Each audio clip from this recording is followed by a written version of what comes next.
Okay, good morning, everybody, and welcome to the Water Program Task Force. This is our second meeting being held via WebEx. And today we're going to dive into some of the more specific risks to the Kansas water supply. Specifically today, we'll be dealing with water quality and water infrastructure issues. We did open up things for public comment today. We did not receive any requests for public comments, so we will jump straight into our presentations. We will make some time in person available when we're in Dodge City, August 11th and 12th, for anybody that wishes to comment. So we'll continue to offer those opportunities, and we'll continue to seek outreach as well to make sure everybody has their voice heard if they'd like to appear before us. Before we jump in, Co-Chair Minix, is there anything you'd like to add before we get going today?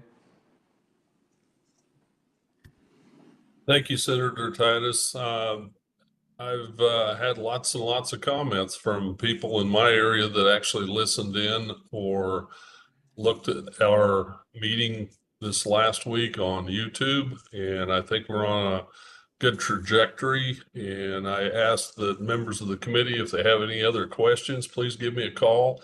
I did receive several. And hopefully today, after the presentations, I believe the presentations today will answer many of those questions. But welcome, everybody. It's good to see everyone. All right, just a reminder of kind of how we'll run the meeting. It'll be similar to last time. I think that worked pretty well for everybody. Given that we're all online, if you're listening in, feel free to have your camera turned off. If you'd like to ask a question, we ask that you use the raise your hand feature in WebEx, and that if you are going to address the group, that you would please turn your camera on so that we can see you ask the question. So without that, I would turn it over to Leo Henning with the Department of Health and Environment.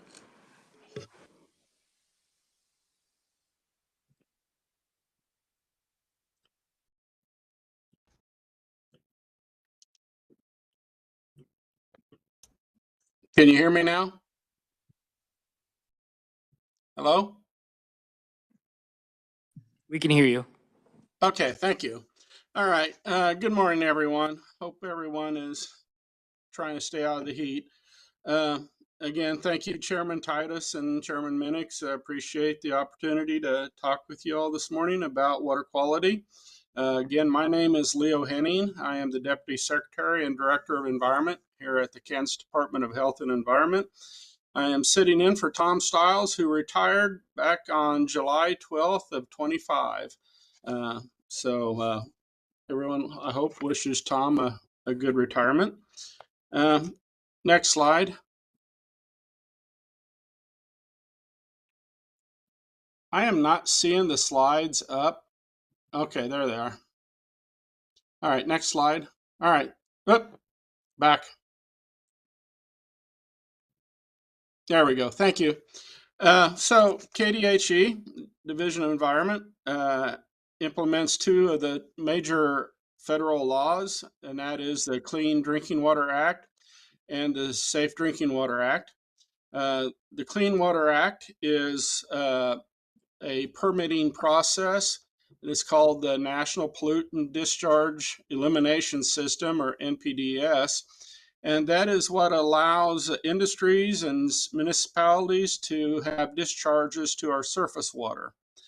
For that surface water, we also establish water quality standards.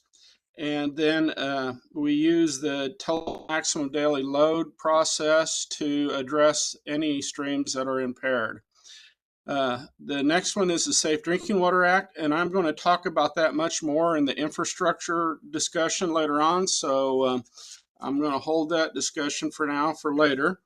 And then the other major program that we have at KDHE is our programs that deal with groundwater contamination or soil contamination from mostly old releases to the soil and groundwater of the state.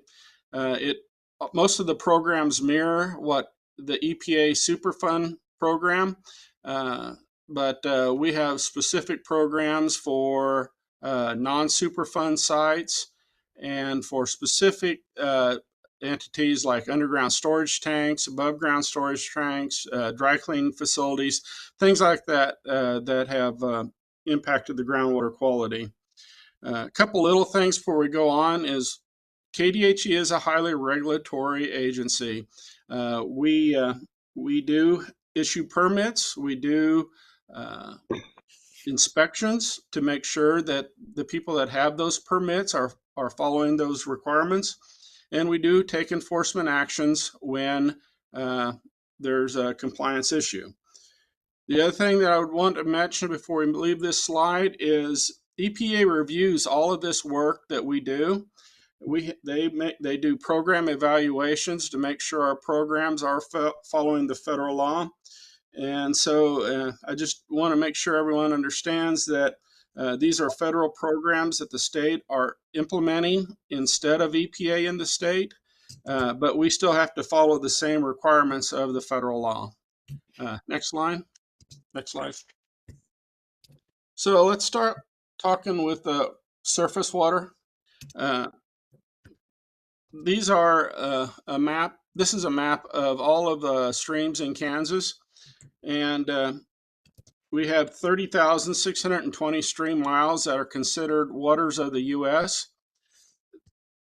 The most common risk to surface water is usually runoff from our fields and outputs from our cities. The most frequent impacts to surface water is bacteria, sediment, different chemicals, and then the one I would add that's probably not regulated like the rest is trash. We are seeing a lot of concerns by our citizens of trash in the streams. Next slide. So the next one is a little bit about process. We do have water quality standards for our surface water here in the state. And what KDHE looks at when we are designating the use of those streams are first the designated uses, which is that stream capable of supporting aquatic life, recreation, and recreation is more a human contact like wading and swimming in the streams. Does it provide water supply for domestic or irrigation or stock water? And food procurement. And food procurement's a little misleading. Really what food procurement is about is human consumptions of the aquatic life that live in those streams, probably most likely a consumption of fish. And then the last one is, does the stream recharge groundwater? So those are the things that we look at when we decide if it's a stream and then what the water quality standards for that stream should be. The criteria for those streams can be two. One, it could be narrative, which is just kind of a free of harmful effects, or it can also be a numeric, which says that, if you have dissolved oxygen less than 5 milligrams per liter, then that's an impairment. So it can be either way. And then we do have the last criteria, which is an anti-degradation policy, which says that no point discharge can reduce the quality of any existing water quality. So those are the three things that we look at when we are looking at water quality. Next slide. So how do we know what the water quality in the state is like? Well, KDHE performs stream chemistry monitoring across the state, and we've been doing that since the 1950s, but we have really good data from 1967 onward. And so we can tell you what the quality of water coming into the state is, what the quality of the water coming out of the state is, and then any local impacts that have occurred in those streams. Next slide.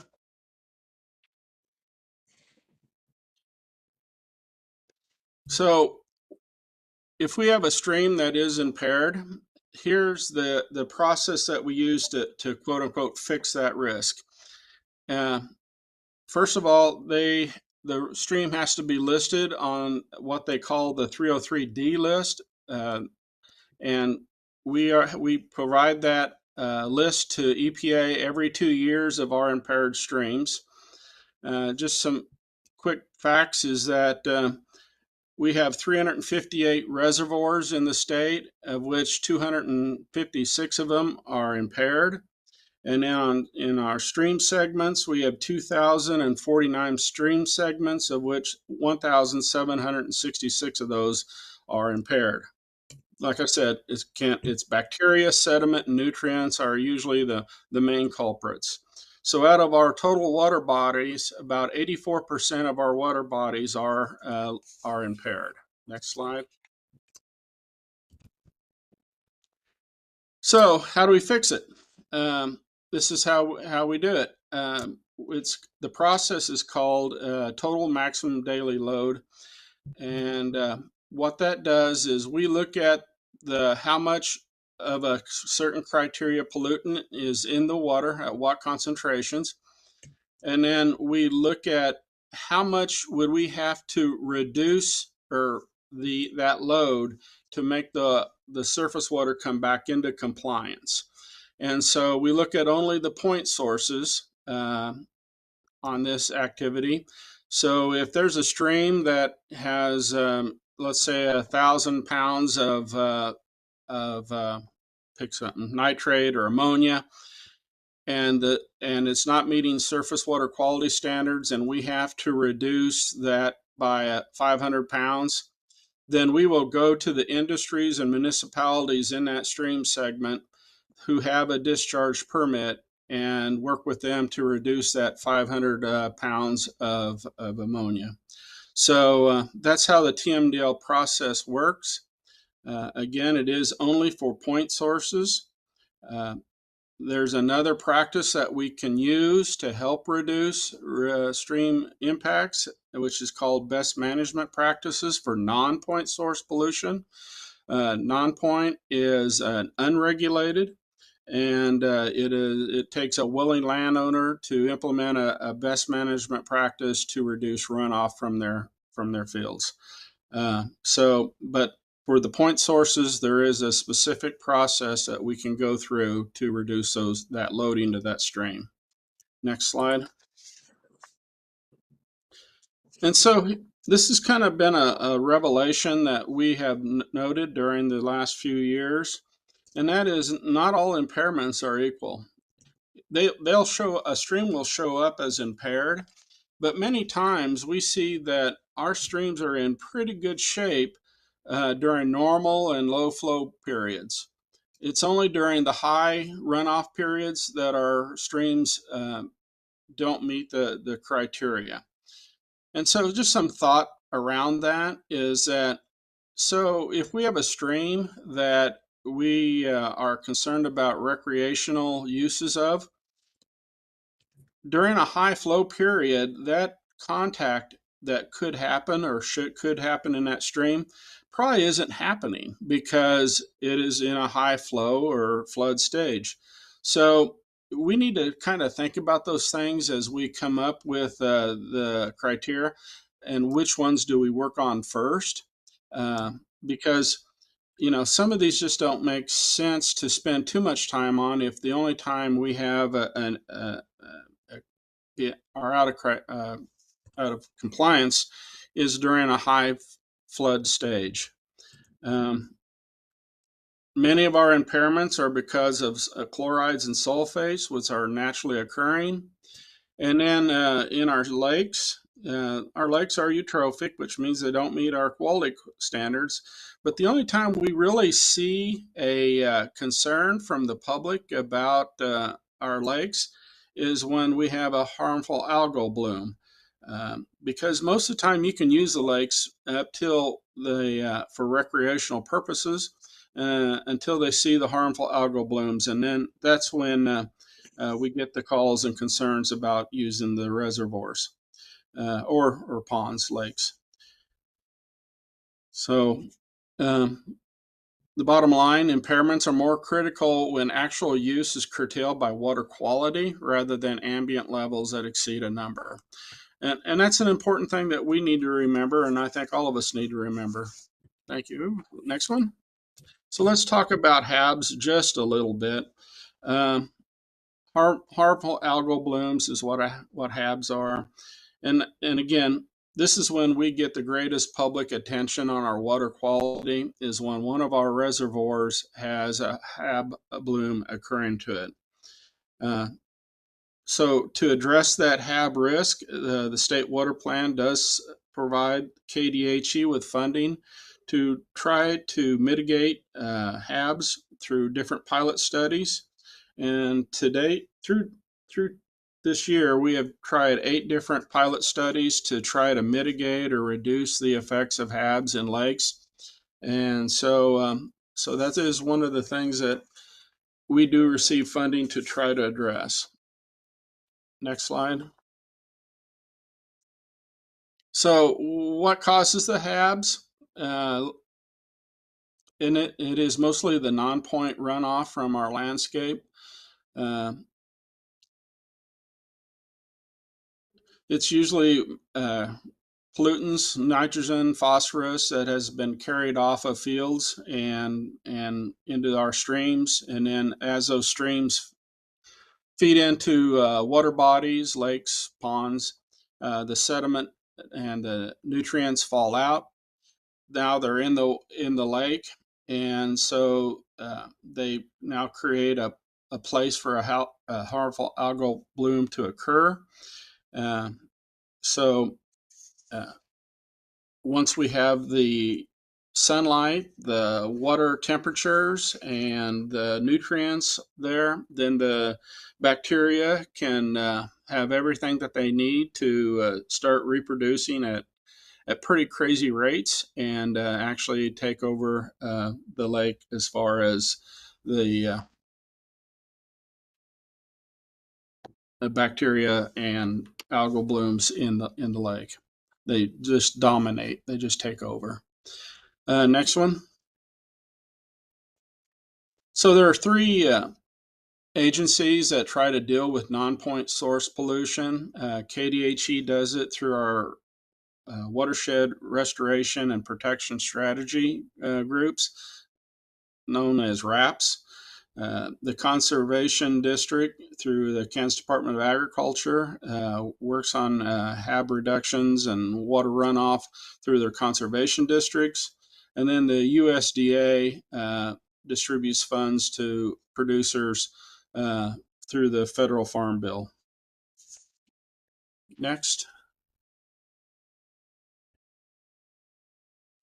So to address non-point source, we typically, again, don't forget that these are unregulated, so it does take a willing landowner to participate in it.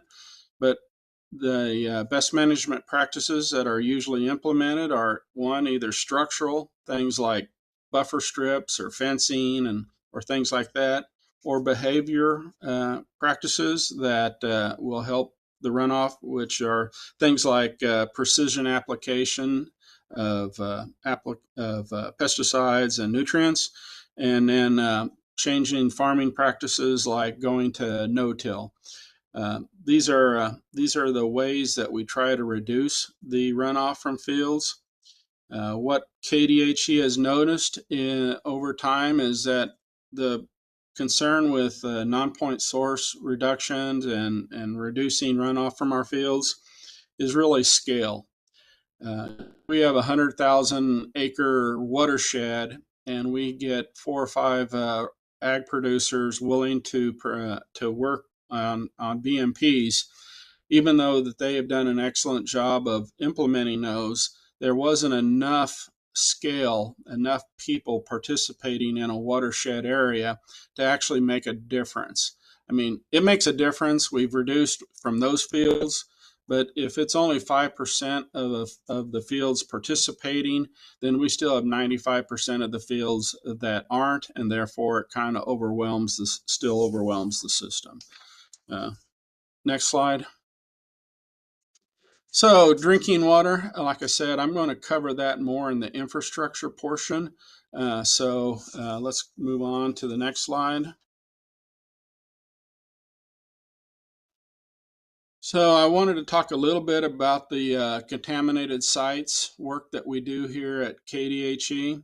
That is mostly done in the Bureau of Environmental Remediation. The most common sites that they deal with are nitrate sites, volatile organic compounds, or what we call VOCs, and then metals. And the metals is mostly lead. Most of the time, we have a responsible party or a trust fund that is set up to clean up these sites, so there's no cost to the state. But we do have orphan sites in the state where there is no longer a responsible party to clean up the sites.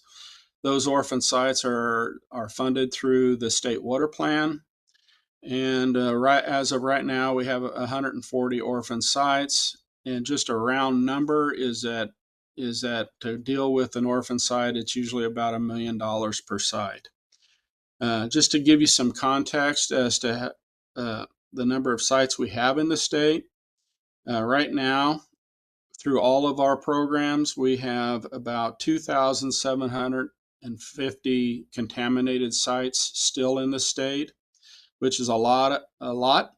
It's a lot. But the good side of this is that KDHE has also closed or resolved 12,650 sites.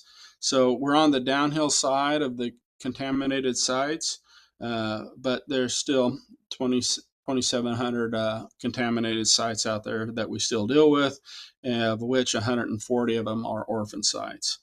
I do want to mention that we do have 12 Superfund sites in the state. Those are EPA lead sites. They're on the national priorities list, and we provide input and technical assistance on those sites, but EPA is the lead on those. Next. So emergent issues, things that are going to potentially impact our surface water quality. And the first one that we need to talk about is PFAS. I know that we have provided informational presentations on the House side last year. We weren't able to get those in on the Senate side. We will make that offer again this next session to provide those more in-depth discussions of PFAS. But PFAS is a new chemical that's being regulated by the Environmental Protection Agency. Rough numbers is that there's probably around 30,000 different types of PFAS that we are exposed to. Most common names that you are familiar with are compounds or chemicals in Stainmaster, or Teflon, or Gore-Tex, or the other large area is the AFFF, which is a firefighting foam that they use to put out fires with. So this is a new frontier for us. EPA has promulgated drinking water standards for two compounds, and they have set those standards for drinking water at 4 parts per trillion, which is extremely low.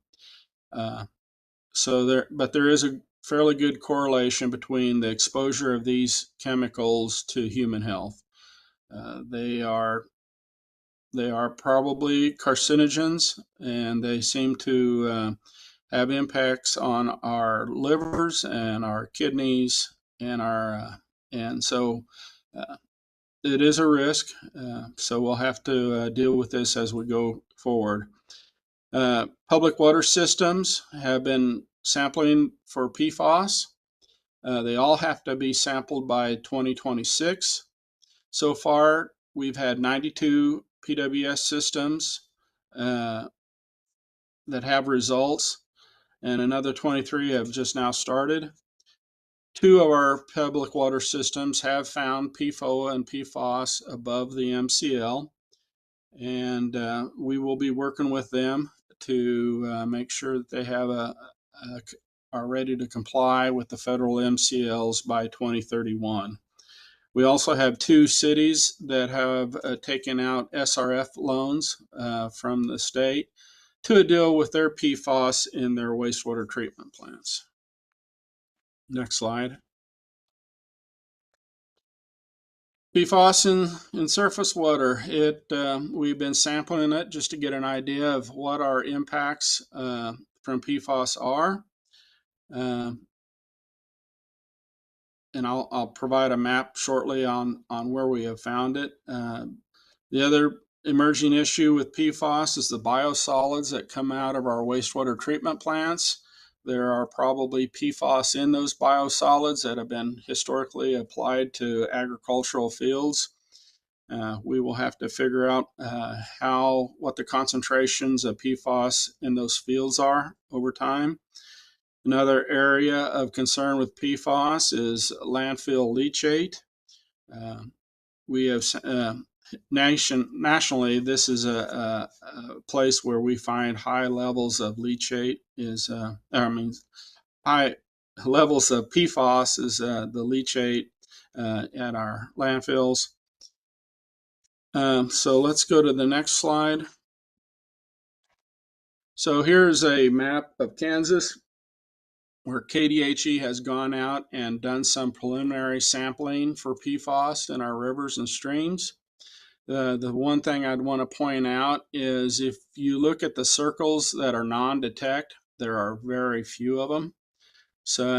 But I would also point out that we aren't finding high concentrations we only have a couple areas in which we are finding high concentrations of PFAS. It's in our environment. It's pretty localized as to where the major impacts are. And so, but it is in our environment. Next slide. I'm going to skip this. This is just additional information for people if they want to look at what KDHE is working on, but I'm going to skip that slide, but I did provide it as information. And that's the same with this one. These are additional work that we are doing. So the next issue that we have started working on a little is the private drinking water side. And there's about 100,000 Kansans in the state that use groundwater for their drinking water. Do want to point out that these are not regulated by KDHE. They are not public drinking water systems. These are private and therefore are not under our purview. The most common impacts to private wells is nitrates and bacteria. We are seeing some work being done by some folks that are showing that there is some PFAS in their private drinking water wells. So to address that risk in private drinking water wells, the KDHE LEPP program does provide some funding to local county sanitarians who are participating in the LEPP program to perform some limited testing for private drinking water wells. We only provide the information to those residents. It will be theirs to figure out what they do with it, but we can provide them information on what they can do to address it, but we do not fund any of the work as far as rehabilitating or fixing their public water wells. Their private drinking water wells. Next slide. This is just a quick slide. This is a map that was done by KGS for the uranium out in the Ark River area out by Garden City. This was a large area where we had lots of private drinking water wells. And so on this project, KDHE did pay to sample any residential well that a willing landowner wanted to be tested. And because this was a large regional impacted area of uranium. And what I would just say on this slide is that we we did find out that people are different and are willing to accept different levels of risk in their own drinking water wells. When we would provide the results and we would tell a person, hey, you have uranium in your water that's over the 30 parts per million standard, and or parts per billion standard. And those residents sometimes would say, well, okay, that's interesting, but I'm fine. I've been drinking this water forever and it hasn't hurt me yet. But then we would also talk to the same type of resident and maybe just a couple miles from the first one and say, hey, you're lucky. You only have 20 parts per billion of uranium in your drinking water. And it was, I don't want any uranium in my drinking water. So people are different when it comes to impacts on their private wells. Some are willing to have more of a risk than others. So we just need to keep that in the back of our mind. The residents, once they're informed, they can make their decisions as to what they want to do with their well. And we're more than willing to provide them technical assistance and give them their alternatives, whether it's bottled water, whether it's putting on a reverse osmosis system on their well. But again, the thing I wanted to point out there is that people are different when it comes to their own drinking water. Next slide. Another risk to our groundwater is failing septic tanks. We have noticed and heard from our sanitarians that there are many failing septic tanks out there in our state, and so they can contribute to localized nutrients in the groundwater. So to address that, we have the LEPP program again has some funding for those counties that are participating, and the map on the right-hand side shows you the counties that are participating. And we can provide funding to low-income households to help them replace those failing septic tanks. Next slide. I'm going to talk about this more in the infrastructure portion of the discussion, so I am going to skip this one. And so the last emerging issue that we had that I wanted to talk about a little bit was a bit of a scare that we received when the president issued his budget. It reduced all of our funding that EPA provides to the state to run our programs with. We rely on that federal funding to provide the funding for those programs. And when we saw the budget come out and we were all zeroed out, that was a scare. And so recently, Congress, the House and Senate side, have both reinstalled that money to run the programs. So that's called capitalization grants. So it looks like this year we are good. We're going to be funded again. The concern that we still have is that the state revolving loan program is still cut on the House side by 25%. The Senate did put it back to be fully funded again. But in our discussions with our congressional leaders, they're kind of signaling that the SRF program or their funding for the SRF program over time is going to probably continue to reduce. And again, I will talk about this more in the SRF and the infrastructure portion, but something that we are starting to think about and would probably propose later on is maybe the state should consider a state-funded revolving loan program to help our municipalities. So I think that's my last slide, and I'm done. I'm willing to stand for questions. Okay, thank you, Mr. Henning. Are there any questions from the task force?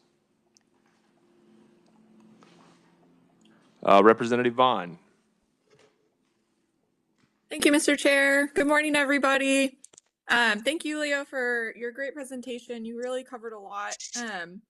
One thing I was wondering about that you didn't touch on was the lead and copper rule updates. Would you mind sharing just kind of a brief summary of how that's going in terms of identifying lead pipes across Kansas and replacing them? Yeah, just for everyone's knowledge, EPA came out with a ruling to replace all the lead and copper uh, pipes that the cities have used to distribute drinking water with. And the inventories are pretty well in from all of the municipalities so they had to first go out and figure out whether they had any of these pipes in their system. Uh, what we have found or what they have reported is that we didn't have near the amount of lead pipes that was originally forecasted. And but the cities are slowly enacting actions to start replacing some of those lead pipes. There are some out there, and it's just not lead pipes; it's galvanized pipes also, because there's lead in the galvanized pipes. So, but anyway, it's moving. The assessments are in. It was not as bad as we thought it was going to be, and but the work is starting. Great, thank you. I'm glad to hear that there aren't as many as we thought. It makes it feel a little bit more manageable. Yes. And then, Mr. Chair, I had one additional question, if I may. Go ahead, but Representative Vaughn, I know you were a little late both sessions, but for our online process, we are asking folks if you'll have cameras on when you're asking questions, just as a courtesy to the other members. Thank you. Let's see. Okay, can you see me? Hi, everyone. It's an informal day for me today. So for my second question, I was wondering, so for the water quality issues across Kansas, I've been thinking about, and looking at ways that other states are sharing that information with the public, and also how those projects are prioritized. So I was wondering if you could briefly chat about that, like for these small towns that have, we're helping update their rural municipal water supply. Uh, I'm just wondering, like, are those communities being informed about the quality of their water? Is that something that you do with the rural towns? Yeah, like how, I guess generally my question is how is the public informed about the quality of their water? And then is there a priority list by which you kind of work with municipalities to update their systems to be in compliance? Yeah. Whenever there's a drinking water violation in a PWS system, the drinking water system is required to let their people know that they are serving any violation of any of the Clean Water Act requirements.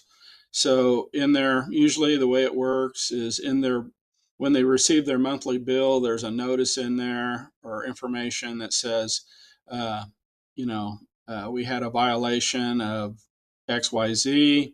Uh, and so that's how they normally let the people that are using the water know what's going on.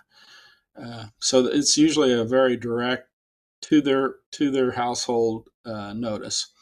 Now, if it's something like a boil water advisory where they have lost pressure in their system, that is usually a public announcement to the people in the area to let them know that, hey, we've lost pressure in our line. There's a chance that there's could be some bacteria in it. So therefore, we need you to boil your water until the boil water advisory is taken off. So those are immediate public announcements in that area to let them know that there's an immediate action that they need to take. Does that answer your questions? Yes, for the most part. And I may follow up later about the second part of that question, but I can do that later and give other people time. All right. Thank you. Thank you. Thank you, Representative Vaughn. Leo, just a quick follow-up. Do we have a ballpark number on the lead lead pipe replacement, what we're looking at for that? I know that'll obviously vary based on where the pipes are, et cetera, but I wonder if we've tried to put a dollar figure to that. I can get that information as to where we are. It changes as time goes on, as the assessments get more refined. Because a lot of municipalities did meet their initial assessment date, but they still needed to do additional work. But they basically have 5 years to get the inventory and get the lines replaced. So, but I can get you how many.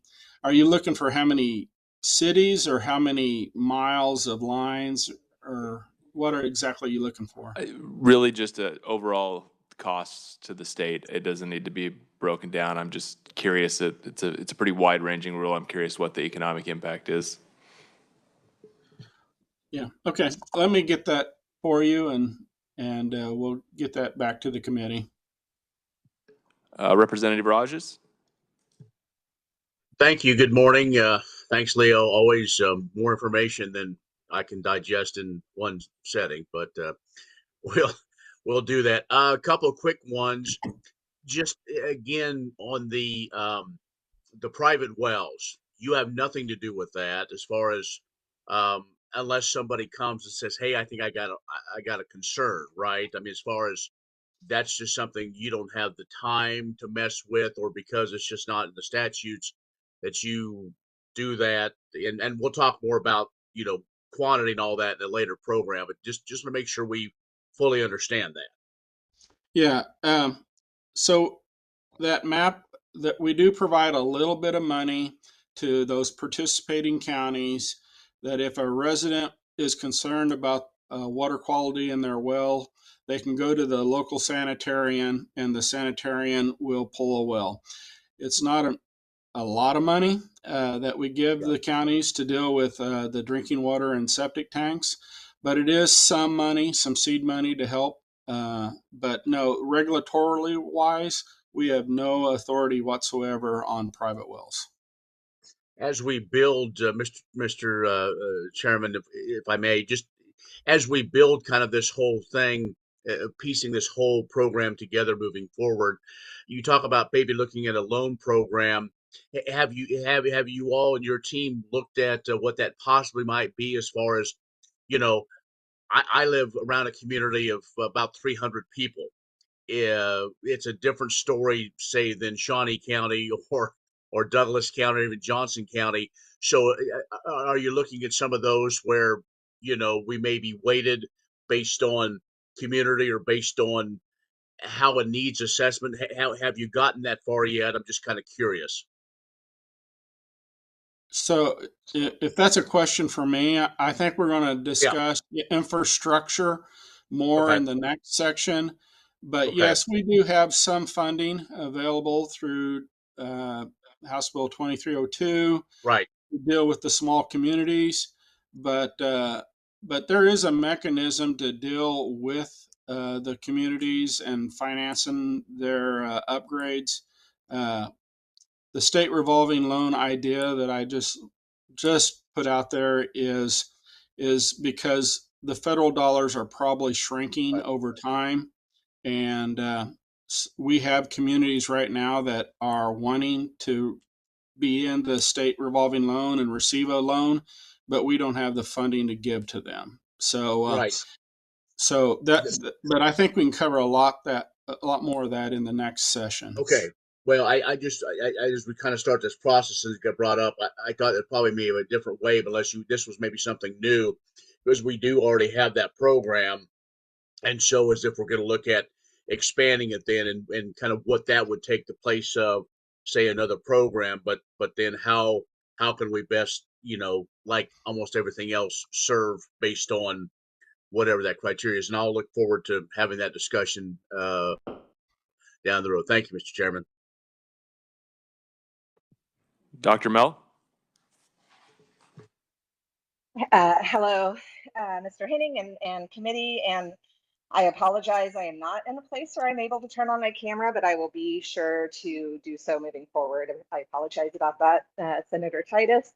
But I was wondering if Leo, could you speak a little bit briefly to the role of wetlands in regulating Kansas's water quality, and what are the either regulatory or incentive mechanisms that we have as a state to protect or restore wetlands? Oh boy. Well, needless to say, wetlands are very important. They usually function as a filter for our surface water, and they're a biological haven for a lot of our endangered species. And many of our wildlife depend on those wetlands, and they are protected somewhat. Uh, by the nature of them being a wetland. They can be mitigated for, and if a private landowner or a developer does impact a wetland, they have to be mitigated for, and that's all run out of the Army Corps of Engineers program. But yes, they are protected. They are important, especially for our aquatic and even wading birds and things like that. But yeah, there's a whole set of regulations that deal with wetlands and their protection and mitigation. I don't know if that answered your question.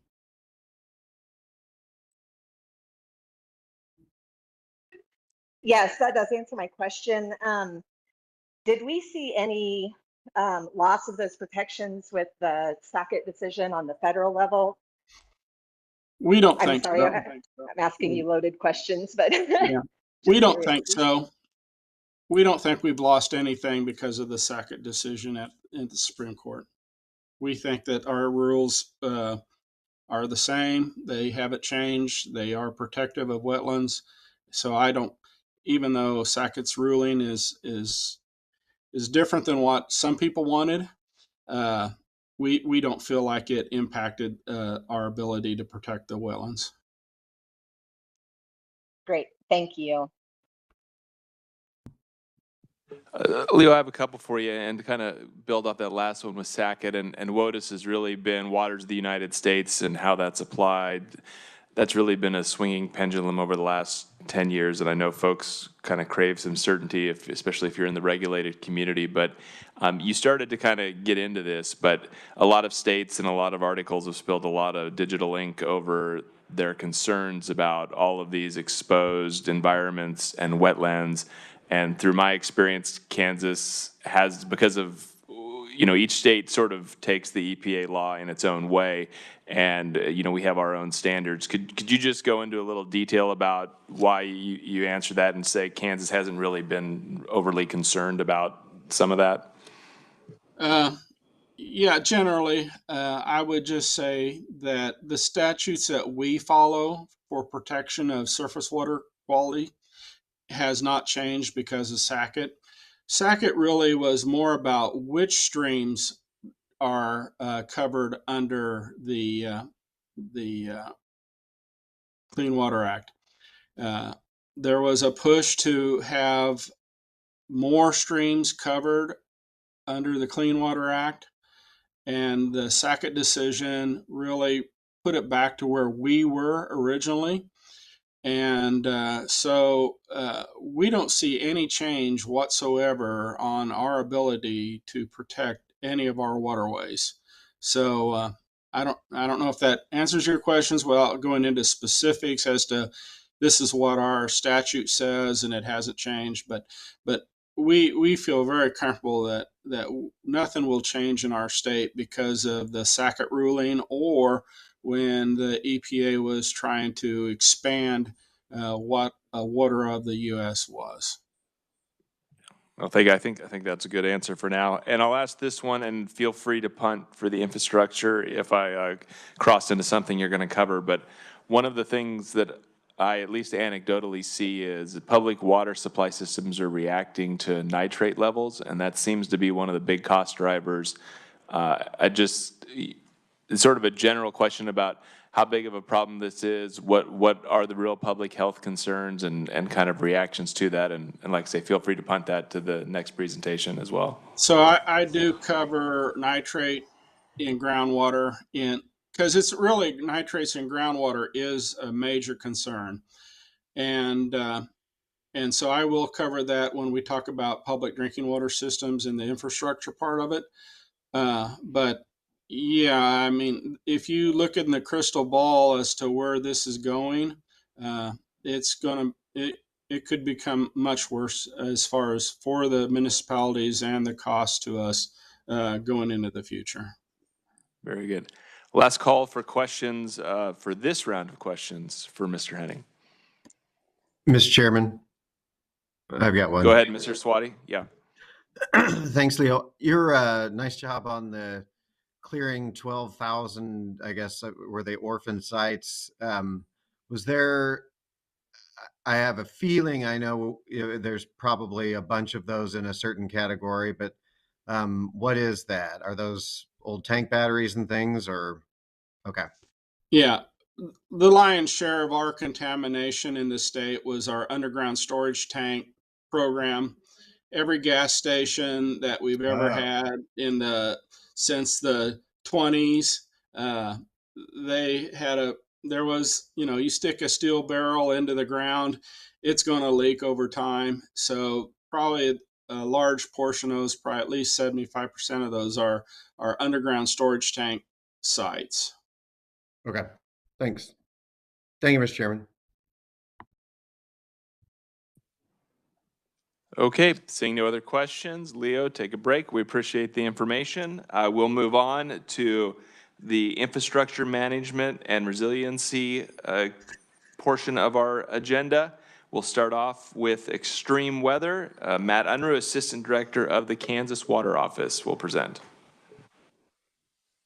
Thank you, Chair Titus, and I might just do a quick mic check to make sure everyone can hear and see me okay. And I see heads maybe shaking yes, so I'll take that as everyone can hear me. Thank you for that. Thank you, Chairs Titus and Minix. Again, I'm Matt Unruh, Assistant Director of the Kansas Water Office.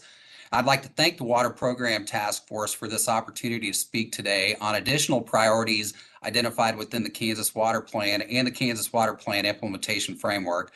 This portion of today's meeting includes information associated with Kansas Water Plan guiding principles, reducing our vulnerability to extreme events, and increasing awareness of Kansas water resources through education and outreach efforts. Specific topics discussed by myself, Earl Lewis, and Leo Henning will include extreme weather, public water supply infrastructure, dam rehabilitation, management of water in Kansas, and education and research needs. Next slide.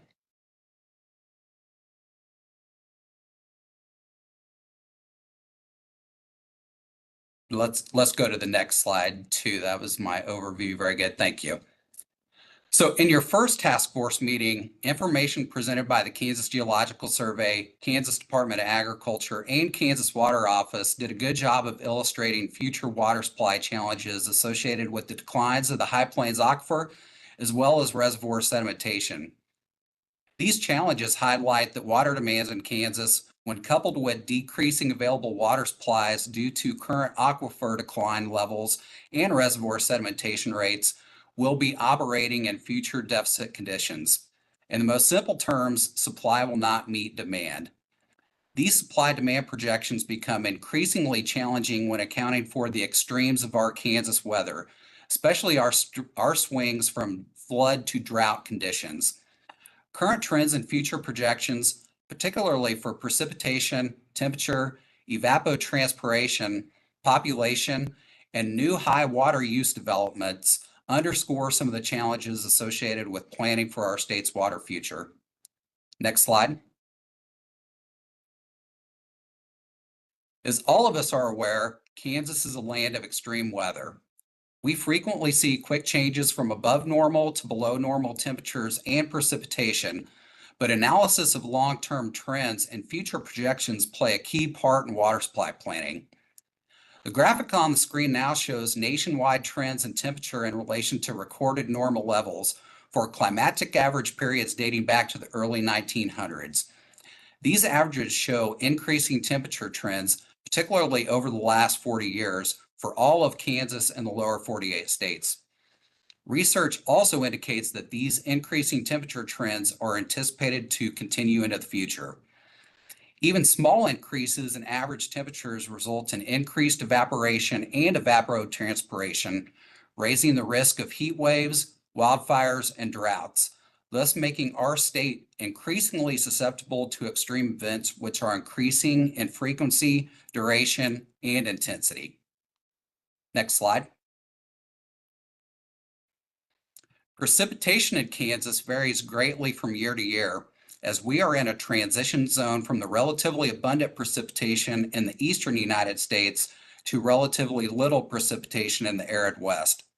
Since the 1950s, the frequency and intensity of heavy precipitation events has generally increased. This changing trend in precipitation in relation to observed normals are highlighted in the lower 48 states in the chart currently shown on the screen. Short duration and high intensity rainfall events are also an increasing occurrence, with longer periods of time in between rainfall events also occurring. Scenarios such as these can result in decreased soil moisture, as soil would have less time to absorb the precipitation and longer periods between precipitation events to dry out.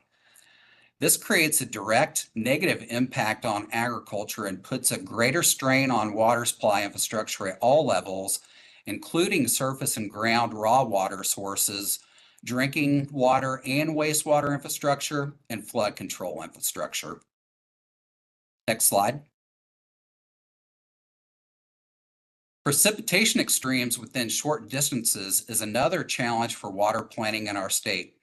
As many of us are aware, the timing and placement of precipitation plays a key role in water supply availability in our state. Variability of just several miles during precipitation events makes a huge difference in water supply replenishment or recharge in Kansas. The chart on the screen currently highlights precipitation surplus and deficit conditions since the beginning of the year. This highlights that even currently, during a period considered wet across most of our state, we still have a number of areas that have long-term precipitation deficits. Next slide. Our current governor's drought declarations as of July 11th show areas that are currently in drought watch or warning. Conditions have improved in recent months due to beneficial rainfall in many areas, but we must constantly remain drought aware in Kansas, as temperatures can quickly increase and precipitation can slow or stop, especially during the summer months, which can facilitate the development of quick onset drought or flash drought conditions. Next slide. This variability over time is further highlighted by some of the graphics on the screen currently. These charts from the National Drought Mitigation Center show changes in drought intensity from 2010 to current, as well as periods of time with no drought to periods of time with exceptional drought across much of Kansas. Information like this illustrates how quickly periods of severe, extreme, and exceptional drought can develop in Kansas following relatively wet periods. Next slide. And as we've seen in recent months and years, extreme weather events can have broad-reaching impacts into public safety. The images on the screen here are from one of the dust storms earlier this year in western Kansas, which resulted in multiple fatalities and injuries on I-70. Kansas has been impacted by multiple dust storms over the years, further reinforcing that these sort of events aren't exclusive to the Dust Bowl era within our state. Kansas has also seen a large number of wildfire events in recent years. Continuing to prioritize resources which keep our soil in place while also increasing soil moisture holding capacity, as well as improved rangeland health practices, provide promise to help reduce the frequency of dust storms and wildfires in the future, while also helping to improve our state's overall drought resilience. Next slide. As we've also seen in recent months and years, extreme precipitation and flood events can drastically impact our daily lives. Just within the last several weeks, areas of the Kansas City metro received what could have been a 100-plus year rainfall event, leading to flash flooding in areas of Johnson and Wyandotte counties.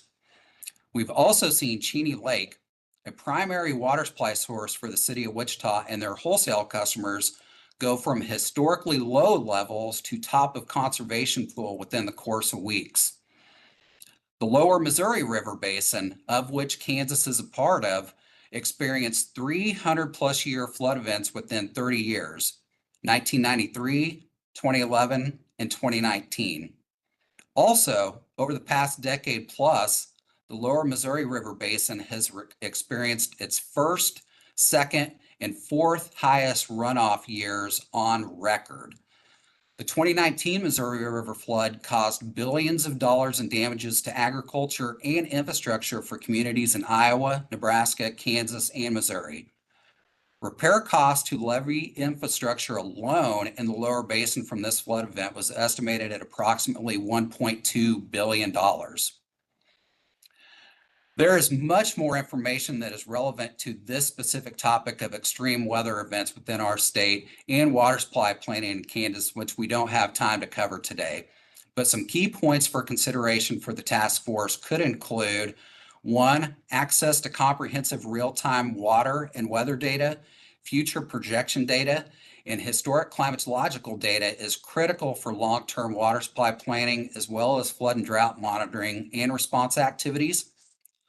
Flood and drought conditions are common in Kansas, but increasing frequency and intensity of these events is something we need to account for in water planning. Integrated planning and coordination at all levels provides promise in reducing our state's current and long-term vulnerability to extreme events, both on the flood and drought side. And lastly, our state's current water infrastructure has vulnerabilities in multiple areas, including raw water, both surface and groundwater, drinking water and wastewater, and flood control, which will continue to create challenges in delivering reliable and clean drinking water to our state, while also supporting protection of property and public safety. With that, I'm happy to stand for questions at the appropriate time or turn things over to Leo Henning to kick off the infrastructure portion of today's presentations.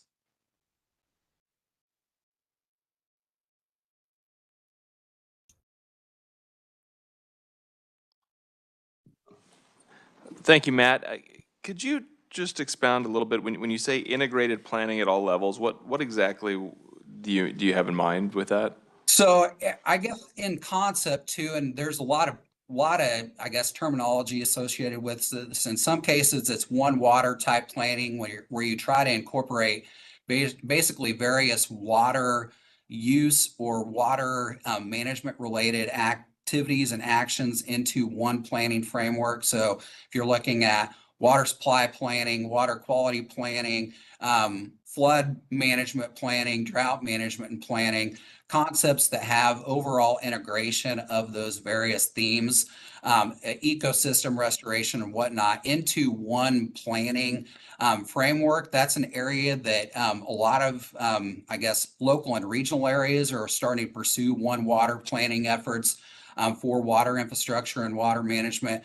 Another thing too that kind of applies to that integrated planning is the integration in planning entities and management entities at local levels. So if you have the chance to integrate efforts when it comes to local, state, regional, national, federal related efforts, I mean, that integration of overall planning efforts at multiple levels is another way if you're looking at kind of trying to best equip the state at the local, regional, and statewide level to be able to manage resources through some of these challenges, especially on the stream event side of things.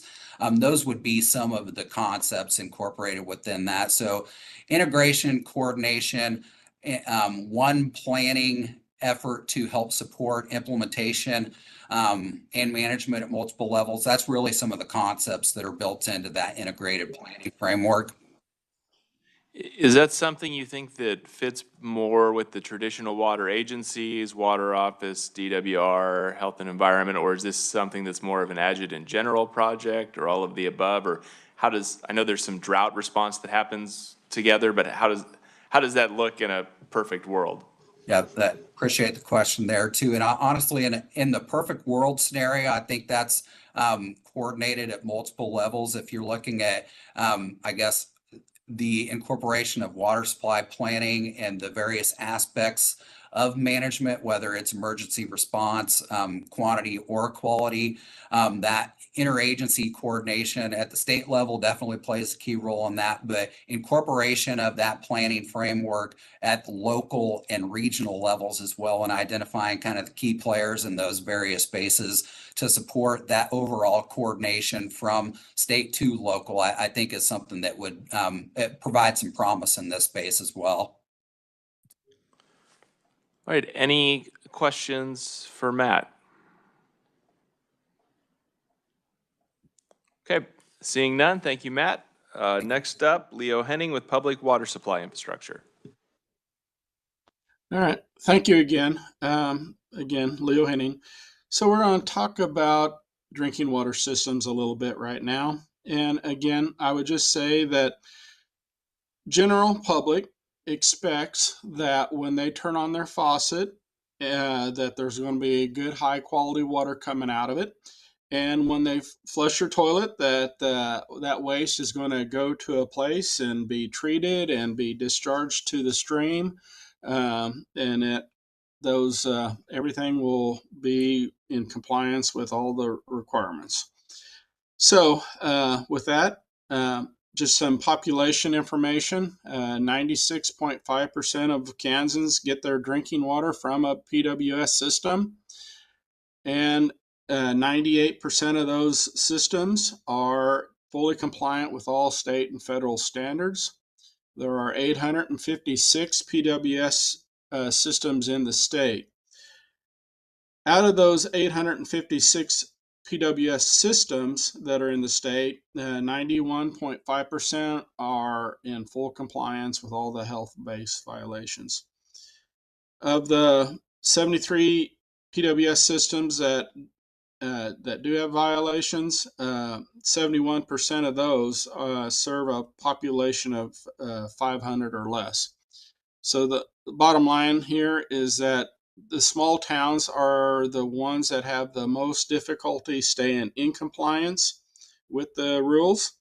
And it's lack of resources to solve their issues, inability to bring a certified operator in to take care of the systems.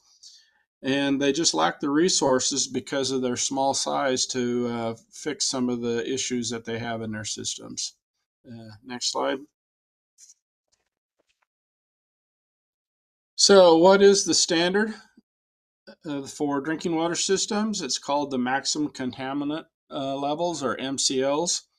This is, again, a list of contaminants that are established by the Environmental Protection Agency. This is all under the Safe Drinking Water Act. It provides a list of chemicals, and then they tell what the maximum amount of those contaminants are allowed in the water or considered to be safe. So there are two acute violations that create an immediate response. One is if there is a bacteria or pathogen exceedance in the water. That's an automatic boil water advisory or do not drink order that goes out to the citizens. The other immediate action is for nitrates. Alternate water is to be provided for especially those vulnerable populations, which are the infants, pregnant women, and the very elderly folks.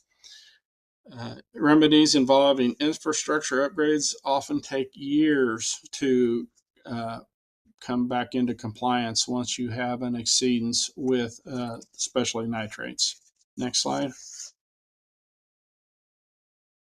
So this is probably the one that everyone should look at for those folks that are on groundwater systems in our state. And this is the nitrate concentrations in our groundwater. 10 is the standard that you cannot exceed. So all the red dots on here are systems that are out of compliance for nitrates. or have been. They've either addressed it through putting on a treatment system, or finding a way to blend their water in such a manner to make the standards. But we are seeing increasingly higher concentrations of nitrates in our groundwater, and this is probably the biggest concern for from a health agency or drinking water standard. If I look in my crystal ball as to what I'm hearing about nitrates coming out of EPA, is I would say sometime in the future that the MCL for nitrates is going to go down. And when I say down, it might go down to 5 milligrams per liter. If that's true, then every city or every PWS system on this map would be out of compliance. So this is probably the scariest slide to me, just from an economic side of it. They are finding more of a health-based concern with nitrates. But to have all these facilities and cities and municipalities dealing with nitrates at 5 milligrams per liter in the future, that is something that would keep me up at night if I was a city manager in one of these areas. Next slide. So we have aging infrastructure. Kansas is starting to show its age. You know, many of our pipes and systems have been around for over 100 years now.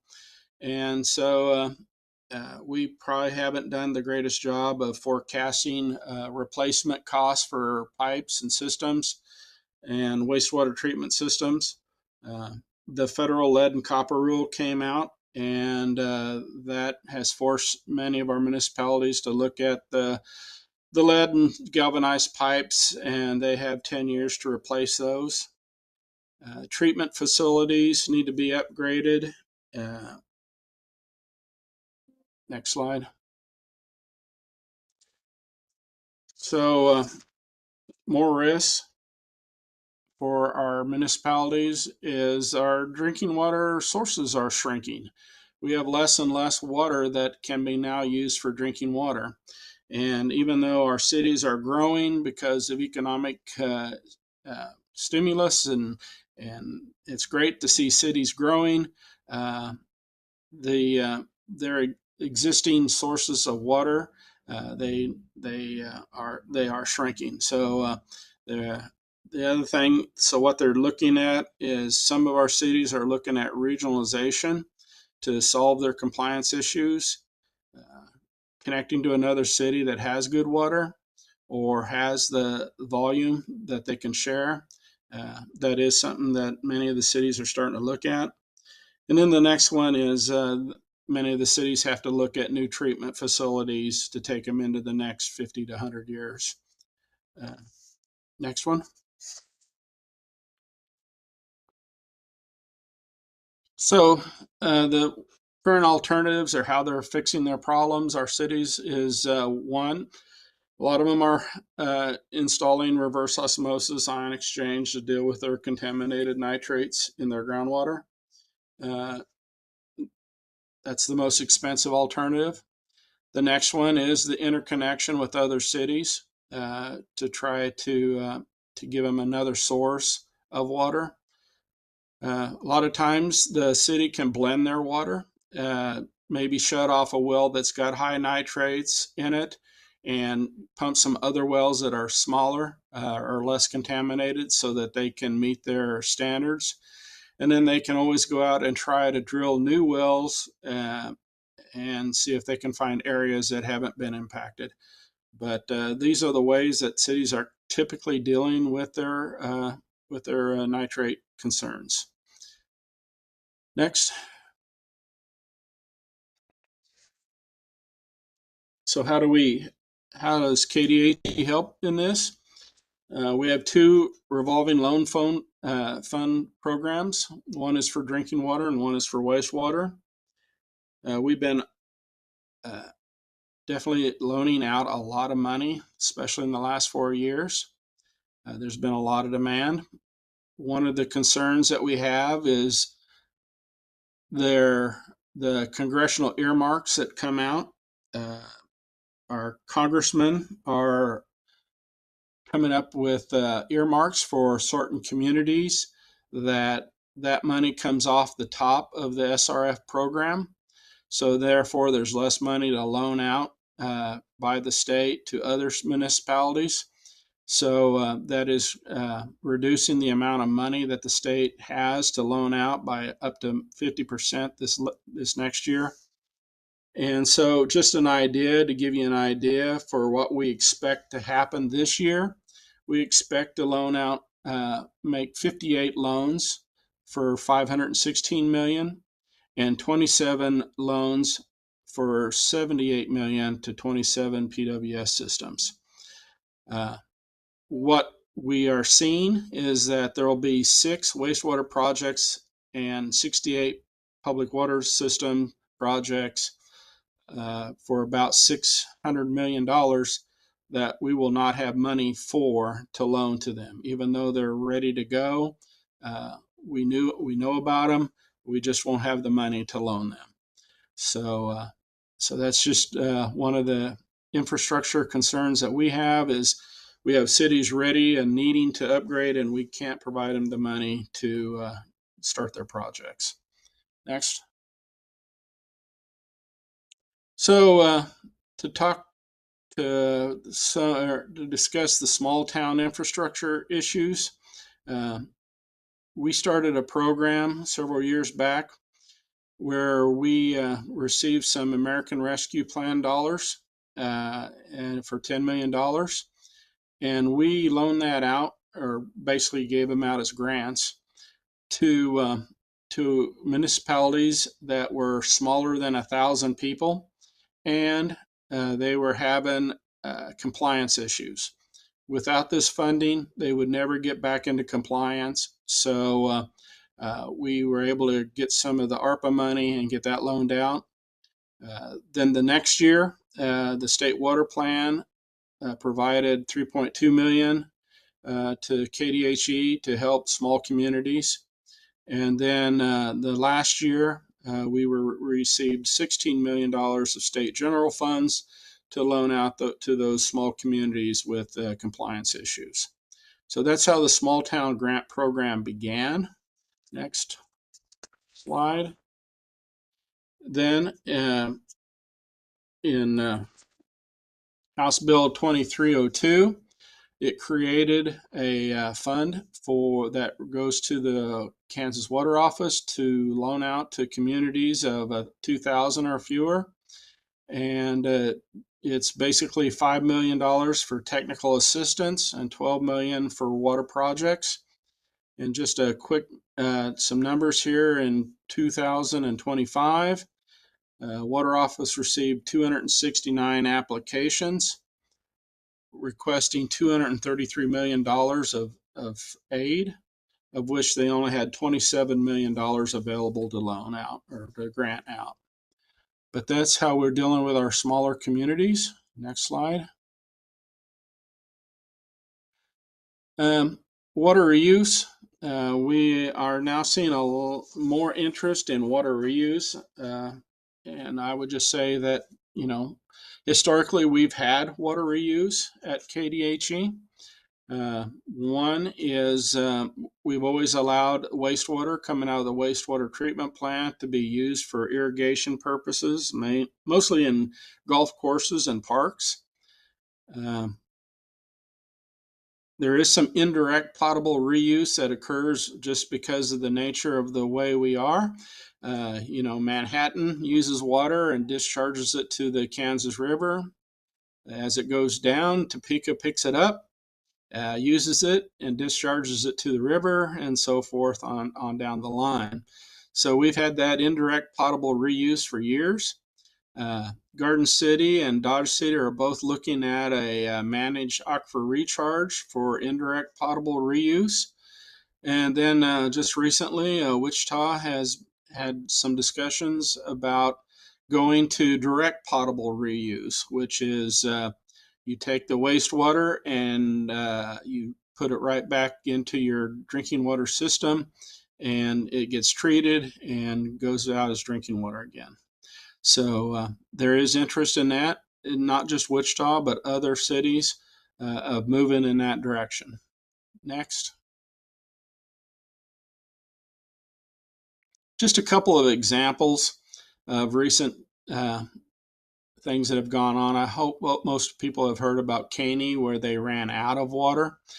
And so their decision was to do an interconnect with Coffee County. And that is a $24 million endeavor by Caney.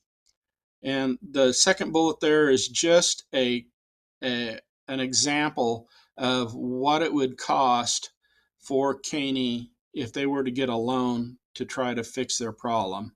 If they came to the state and asked for a $3.7 million loan for 30 years, that means each resident in that community of 500 households would add $34 a month to their bill. So, and 3.7 is only about 15% of what they needed. So if you start doing the economics on this, Caney cannot afford to fix their problem.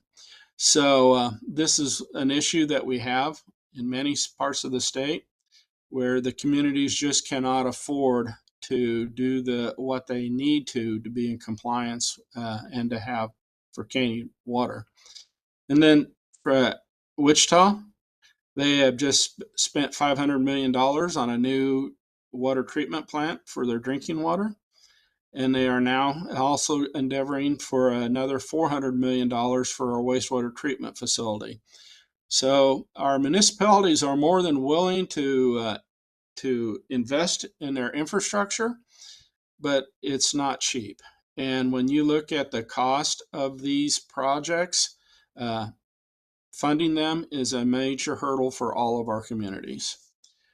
And with that, I believe I am turning it over to Earl to talk about dam safety.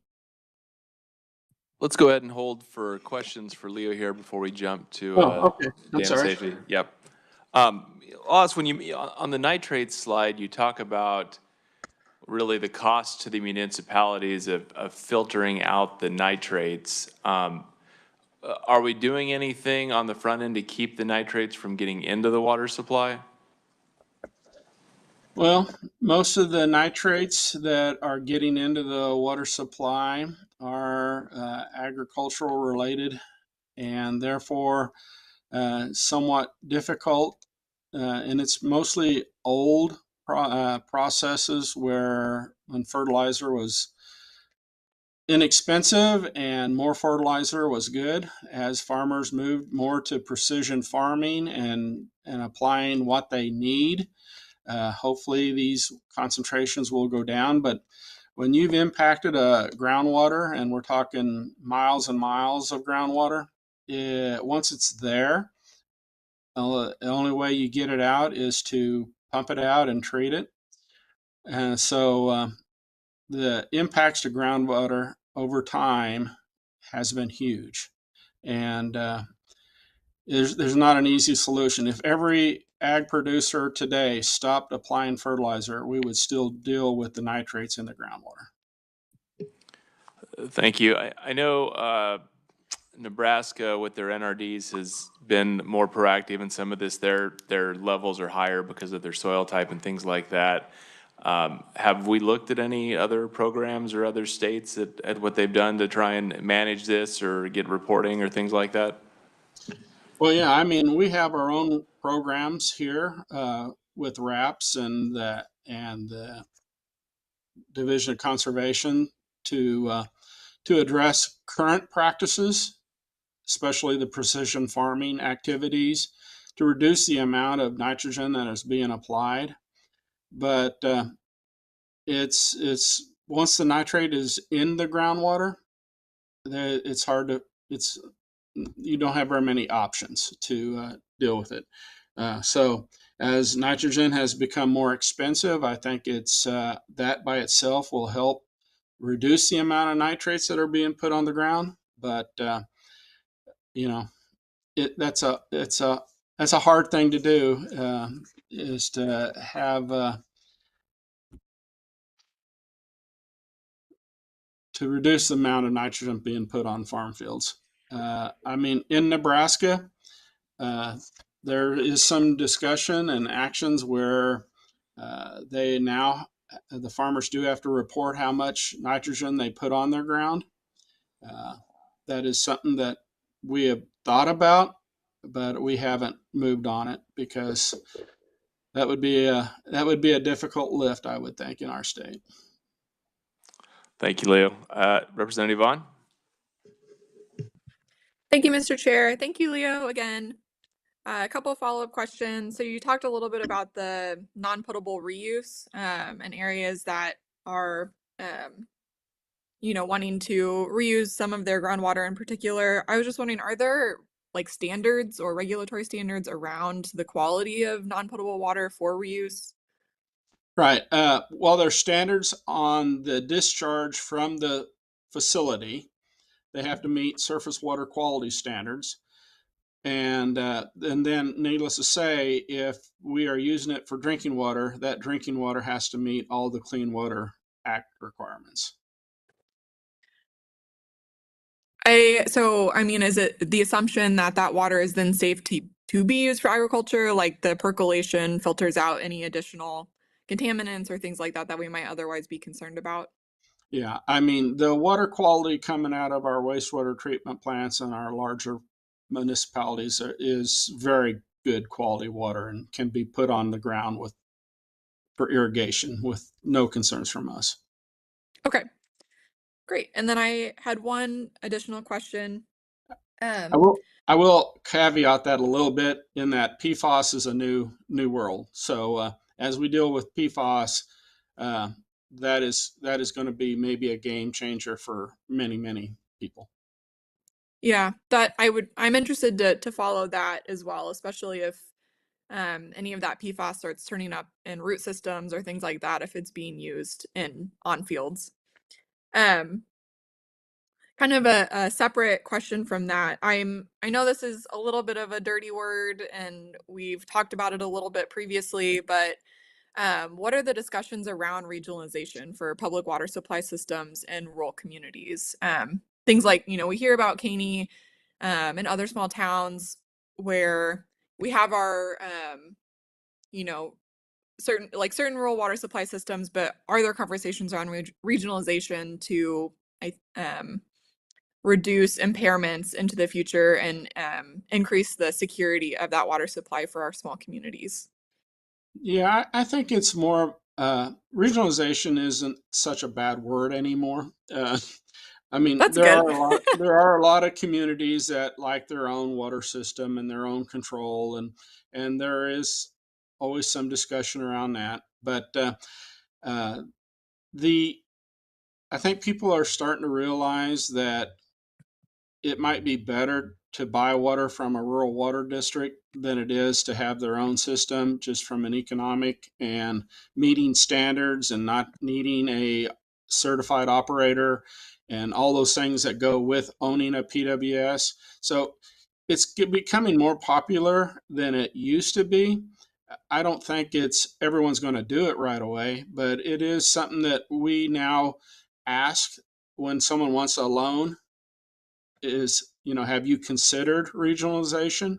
Are there regionalization options? If there's no rural water system in the area and the communities are too far apart, then running the line from one to the other, it's an economic decision. But if you do have a rural water line that runs right by your city, doing an interconnect is maybe the way to go. Have there been any efforts to kind of do some sort of strategic planning around that? Are those conversations, just beginning? I think as we think about the availability of future water supply in Kansas, I think that will be part of the solution. So I'm just kind of curious what the current state of that might be. Well, like I said, when it is something that we ask the cities to consider when they're coming in for a loan. We don't really have staff out in the field to promote and push this. That is actually if you remember last year, we asked for some technical assistance in the district offices to do those type of things, and then also do design approvals and inspections and stuff like that. That didn't get any traction. So it's something that we would like to do in the future. But as of right now, it's really just hey, is there an alternative to spending $5 million on this system? Is it cheaper to go regionalize? Is that option available? But there's a lot of things you got to consider there, because if you have a city, you got to have enough water. And if the rural water system only has a small line running by the city, is it worth upgrading that line to a size that would allow for that? I mean, there's a lot of things you got to think about before you just say, okay, we're going to regionalize. But yeah, I think it's a direction that a lot of cities are starting to look at. Great. Well, thank you, Leo, for that. And I thank you for the reminder about the line item as well. I hope that's something that we prioritize potentially next session or in the future, because I think that's important. Thank you. Thank you, Mr. Chair. All right. Any further questions for Leo? All right. Thank you, Leo. Up next, Earl Lewis on the dam safety program. Thank you, Mr. Chairman. Hopefully you can all hear me. We're going to go back to a little bit of a different topic under infrastructure and go back a little bit. Matt talked about extreme events to start this section of the discussion today, and that's really what our dam safety program is about.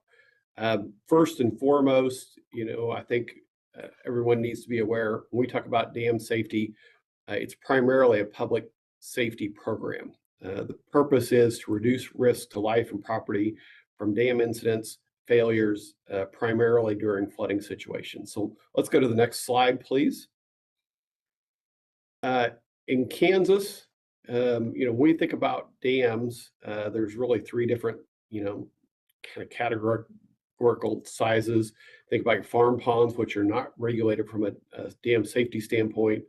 Then we've got state regulated dams, and then of course the federal dams, which we have 24 of in the state of Kansas. In Kansas, there are just under 6,500 dams, which appear on the National Inventory of Dams. And so those are dams that typically are over 50 acre feet of storage, 25 feet in height.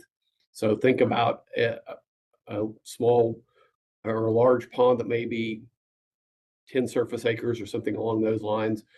Those are all in the inventory. In 2013, there was a change in what was considered regulatory. And now there are just over 2,600 dams in the state of Kansas that are regulated under state statute. About 500 of those are significant or high hazard. And again, thinking about it from a public safety standpoint, when we think about dam safety in the state of Kansas, we're thinking about what's happening below that dam. We're obviously concerned about making sure the dam is safe itself, but we really are more worried about, is there homes downstream? Is there heavily trafficked roads downstream? Or those kind of property improvements downstream that could be impacted should the dam not hold and actually fail and then flood those areas downstream? Let's go to the next slide.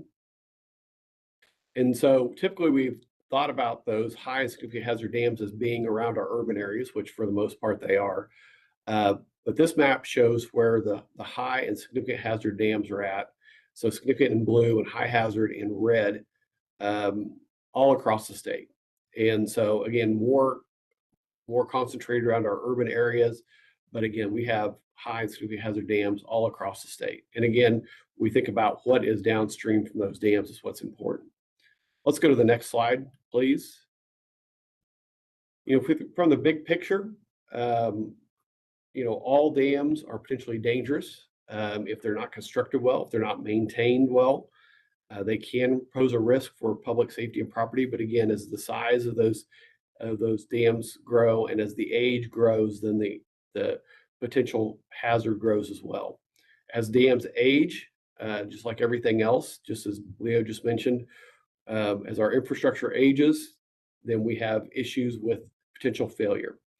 The other issue that we face a lot in Kansas is as areas are developed, again, particularly around our urbanizing areas, as rural land is developed, dams that were designed and constructed for lower hazard dams become significant or high hazard dams, which again means that there's a significant hazard downstream.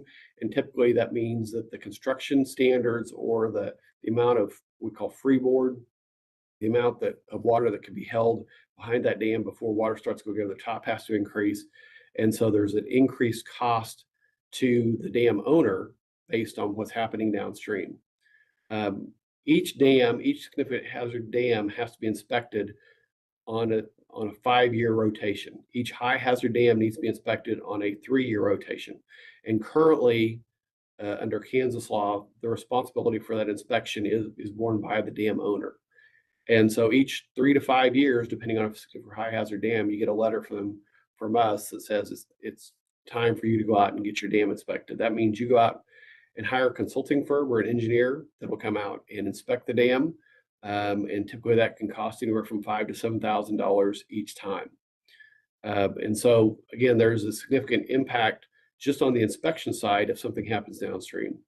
And as a result of those changes, as many as 75% of our state's regulated dams wouldn't be what we consider hydrologically adequate, meaning they need to make some changes to their dam in order to come into compliance. Let's go to the next slide. And just real quickly here, I'll hit on a couple of examples. One we talk about quite a bit is up around in Nemaha County, around Sabetha. And during the floods in 2019, this is a watershed district dam that started having issues around the outlet pipe. Again, these are dams that were probably 50 years old at the time. And as you can see on the picture on the left, during the flood, we had a lot of water coming through. The dam was failing. And so obviously we're very worried about what's going on downstream. It's a little harder to see on the right side, but you can see right below where the dam is at. And that picture is after the dam was breached. But right below that is Sabetha's wastewater treatment plant. And so if that dam had failed completely when we had a lot of water there, then we would have had trouble with Sabetha's water treatment plant. Let's go to the next slide. One that is a more current issue, one that was found during inspection just this year in southeast Kansas. You can see the picture on the left shows what the engineer found when they were out looking at the dam, where again, we've got a dam starting to erode around the pipe as the pipe failed over time and starting to eat away at the dam. The picture on the right shows that just maybe a quarter mile downstream is Highway 3. And so this dam, you can kind of get a sense of how big these dams are. You can see in the upper right of that picture on the right, you can see some, housing, some barns, those kind of things. And so you can see the outline of the image of the lake itself there, how big that is. That's 133 acre feet. And again, our state standard for being state regulatory is 125 acre feet. So this kind of is right in the ballpark of whether or not that would be regulatory or not under state statute. But again, we've got 133 feet of storage at the normal pool and about 350 at the top of the dam. So again, if we get a significant rainfall, one of those 4, 5, 6 inch rains that we get from time to time, and that fills up, that dam is holding 350 acre feet of water and could fail and have a lot more issues. Let's go to the last slide I have and how these pieces fit together. And I think one of the key issues we think about from a policy perspective is, in addition to just making sure that our dams are safe. So a dam here, you can kind of see it on the right side of both pictures. On the left is 1991. And this is, for those of you that know Johnson County, 75th and Plum, so Lenexa. And the picture on the left is 1991. And you can see that there might be 1 or 2 properties that get a little close to what the breach inundation map would show. And on the right, we see what it looks like today. And the number of houses and roads and crossings has increased significantly due to development. So when we talk about a breach inundation map, what we mean is that if the dam were to fail, if we have a large rainfall event, and if the dam were to fail, what is the area that would be inundated? What is the area that would be flooded due to that dam failure? And so that's kind of the area that's outlined in red. So again, this is a situation where, probably when that dam was built, there was not maybe a whole lot of housing, a lot of development, but now there is. And so there's a higher level of public scrutiny and safety that we need to take into consideration as we think about the safety of that dam and making sure that it stays in good shape. So again, I think just going back to the big picture, this is a public safety issue. We need to make sure our dams are in good shape. That means we need to be able to inspect them regularly, and we need to be able to communicate both upstream and downstream of the dam what's going on. And then we also need, as these age, we need to make sure that we have programs to cost share on those dams to make sure we can bring them back up to standards. Because once they get into a situation like we just saw on the previous slides, getting them back up in good shape can be fairly expensive, on the order of $200,000 to $400,000, depending on the dam. So, Mr. Chairman, that's all I wanted to touch on real quick with the dam safety. I'd be happy to answer any questions, though.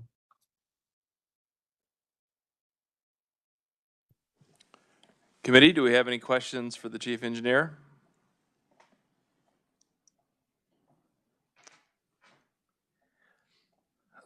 One I might ask on this topic is, as these areas develop and we're not seeing these dams maintained, is the risk to the landowner, so if I'm a landowner and I have a dam fail, I'm theoretically legally responsible for the damage that causes. And that risk hasn't been enough to scare people into making sure these are properly maintained, and we're looking at state resources to do this on their behalf, or can you talk through what that looks like and what you guys see? Yeah, I think there's kind of a couple things. One, I don't know that everybody understands the risk that they, are holding if they have a dam of this size. A lot of times, especially if we see property change from one owner to another, they may not understand that, if that dam does fail, what will be inundated downstream, and if there's actually houses and people that are down there. Obviously we try and communicate that to them, but it's certainly not something that everybody pays attention to a lot, as they just enjoy having the dam and the lake on their property. So whether that it concerns them enough that they will maintain it, again, everybody's different. Some folks do a good job of maintaining, other folks do not. And I think the question, the good policy question of should the state help those folks out, or should we just say that you're going to have to order them to breach the dam and lose the dam and the lake on the property? But certainly that's a policy question. We certainly do cost share when we think about watershed dams. And I think from our perspective, the key here is trying to get all of those dams identified where there is a concern and then get them back into good shape, however that gets funded. Thank you. Senator Fagg? Thank you, Mr. Chairman. Earl, thank you for your presentation. I think you covered my first question. What's the process if they don't comply? My second one was going to be, does the information that you provide, like on Johnson County, does that get considered in the federal flood map? We try and make sure that it does get incorporated. That's one of the other programs that we run through our water structures program, is the floodplain mapping and help out with the National Flood Insurance Program. And so we try and make sure that as we map those areas, that we're including that. So, but one of the things that I think, especially in the areas where maybe, we think about Johnson County is pretty well developed and has a good planning system. Some of the areas, go back to the map we had before. Some of the other counties don't necessarily have the same level of planning and zoning that say some of our urban counties do, but they still might have some dams that have some issues. And so how do we get this information into the hands of the local counties, into the hands of the downstream landowners and the dam owner, to make sure everybody is well aware of the situation they're dealing with? And if I could just follow up on, as Senator Fagg was asking his question, kind of what's the process? I didn't really go through that too much in detail. So, there is an inspection that's done, and those inspection reports do come to Division of Water Resources. We review those, make sure that they're done well, and make sure that if there are issues, then we work with the dam owner to try and make sure they're resolving those issues. One of our concerns from a programmatic standpoint is, what's the consequence if they don't? And we want the dams to be in good shape. That's our ultimate goal here. And so, if we find that a dam is not in good shape, then we're going to tell the dam owner what the situation is, what they need to do to remediate that. But again, that means they have to go out, hire an engineering firm, put together a plan that we can then approve, and then actually go hire a construction company, a dirt moving company, to put that into place. If they don't do that, again, that's pretty expensive. What's our recourse? Right now, our recourse is issue an order and then try and hold them to it to make them breach the dam. We don't have civil penalty authority to try and get people's attention on the structure side the way we do on our water rights side. And just to be clear, I'd rather not issue a civil penalty ever and have to deal with it. But it's one of those things of trying to make sure people are paying attention to what we're asking them to do is the key here. So I just wanted to build on that a little bit. Any further questions on the dam safety program? Okay, thank you, Earl. Thank you. Last segment for today, other needs for addressing water issues, and we'll go back to Matt Unruh from the Water Office. Thank you, Mr. Chair.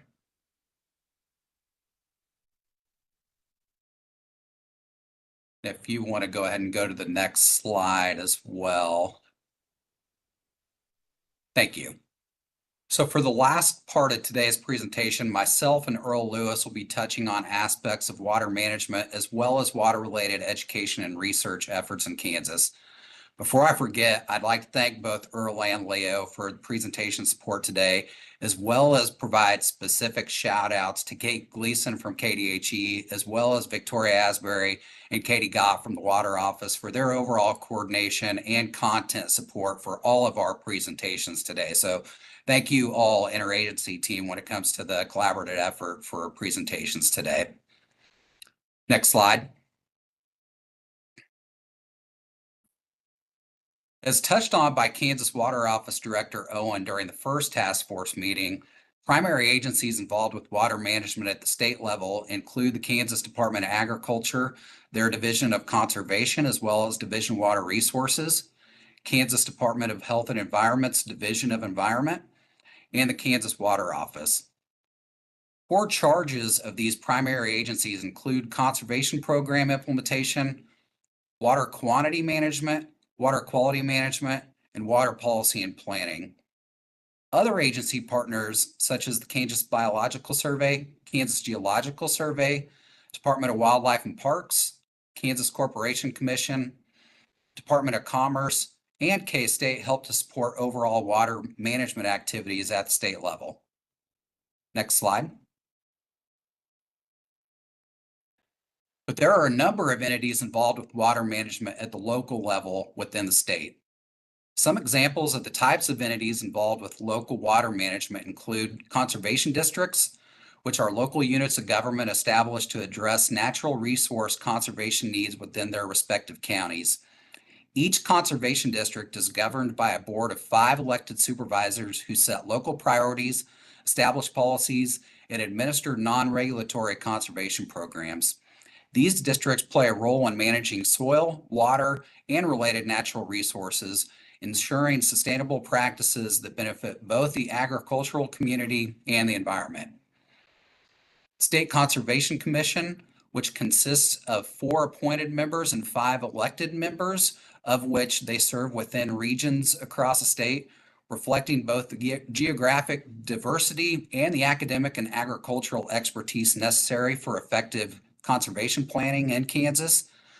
Those 5 members of the State Conservation Commission are elected from 5 geographic areas, or those state conservation regions, areas 1 through 5.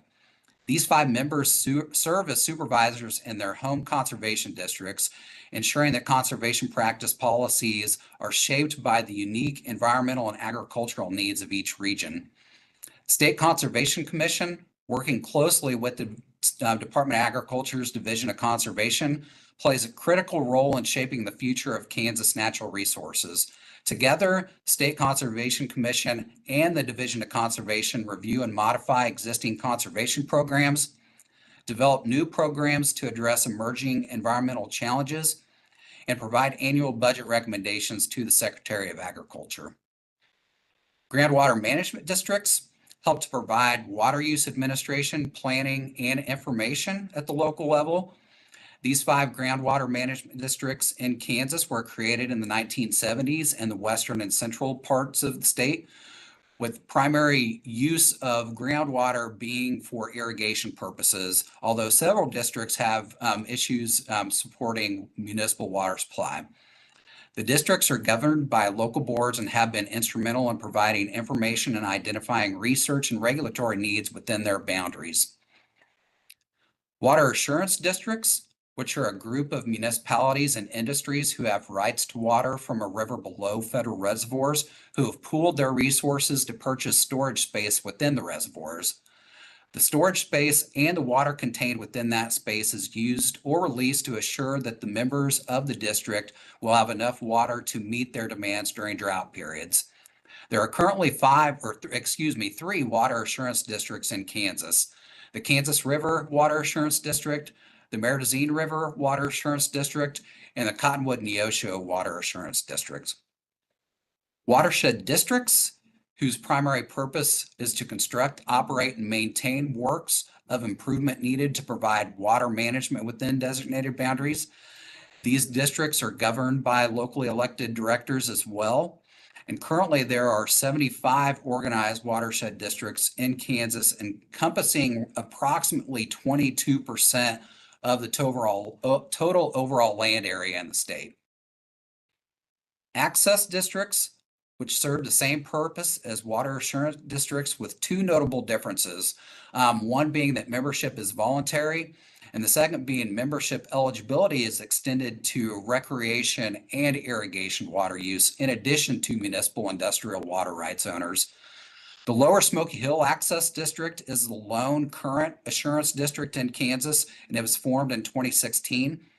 Formulation of additional water access districts would require legislative changes, as this program area is statutorily defined as the Smoky Hill River from Canopolis Reservoir to its confluence with the Saline River. Rural water districts, which deliver piped water for human consumption to rural areas. There are nearly 300 rural water districts in Kansas who are governed by locally elected boards of directors, and municipalities across the state, of which there are over 500 in Kansas, who deliver water for human consumption purposes. Next slide. So for this next series of slides, we're going to walk through the geographic boundaries of some of these entities that were highlighted in the previous slide, starting out with conservation districts, of which there are 105 counties in Kansas which have conservation district support provided by each. Next slide. If you layer the state conservation regions applying to the State Conservation Commission, you see the 5 areas that are served by the State Conservation Commission. Next slide. Groundwater management districts in the central and western part of the state, of which there are 5 currently within Kansas. Next slide. Water assurance districts, of which the Kansas River Basin, Neosho River Basin, and Meredazine River Basins currently have active water assurance districts. Next slide. Watershed districts, of which roughly 20% or more of the state's current land area is within a formed water assurance or watershed district, excuse me. Next slide. Lower Smoky Hill Access District showing up in the central part of the state, kind of the snake looking area there in the Salina area. That is the basically Smoky Hill River from Canopolis to the confluence with the Saline River. So the Lower Smoky Access District is highlighted there. Next slide. Rural water districts, of which there are over 300 in the state. And next slide. Municipalities overlaying that. So as you can see from just these examples, the water management picture is very complex in Kansas when considering multiple water management related entities within a given area. This complexity underscores the need for collaborative and integrated planning efforts to help guide future action to secure our state's water future. Next slide. And with that, Mr. Chair and task force members, thank you for your time. I'm happy to stand for questions now or turn things over to Chief Engineer Lewis for the education and research needs portion of today's presentation. I think we'll go ahead and move on to Chief Engineer Lewis. All right. Thank you, Mr. Chairman. Thank you, Matt. And I'd echo Matt's earlier comments about appreciating everybody's help with coordination on the slides and on the presentations. I just wanted to, I've got the last few slides here for us today and talking about research and education. Oh, let's go back one. I think one ahead here. So this slide, you might remember from last week, Director Calbus from Kansas Geological Survey talked about this, and he's online if we have questions for him. But the key here is, what is the role of science when we think about water management and planning and our regulation? And I would echo his comments from last week that we are able to make good informed decisions in Kansas because of investments in research and data in the past.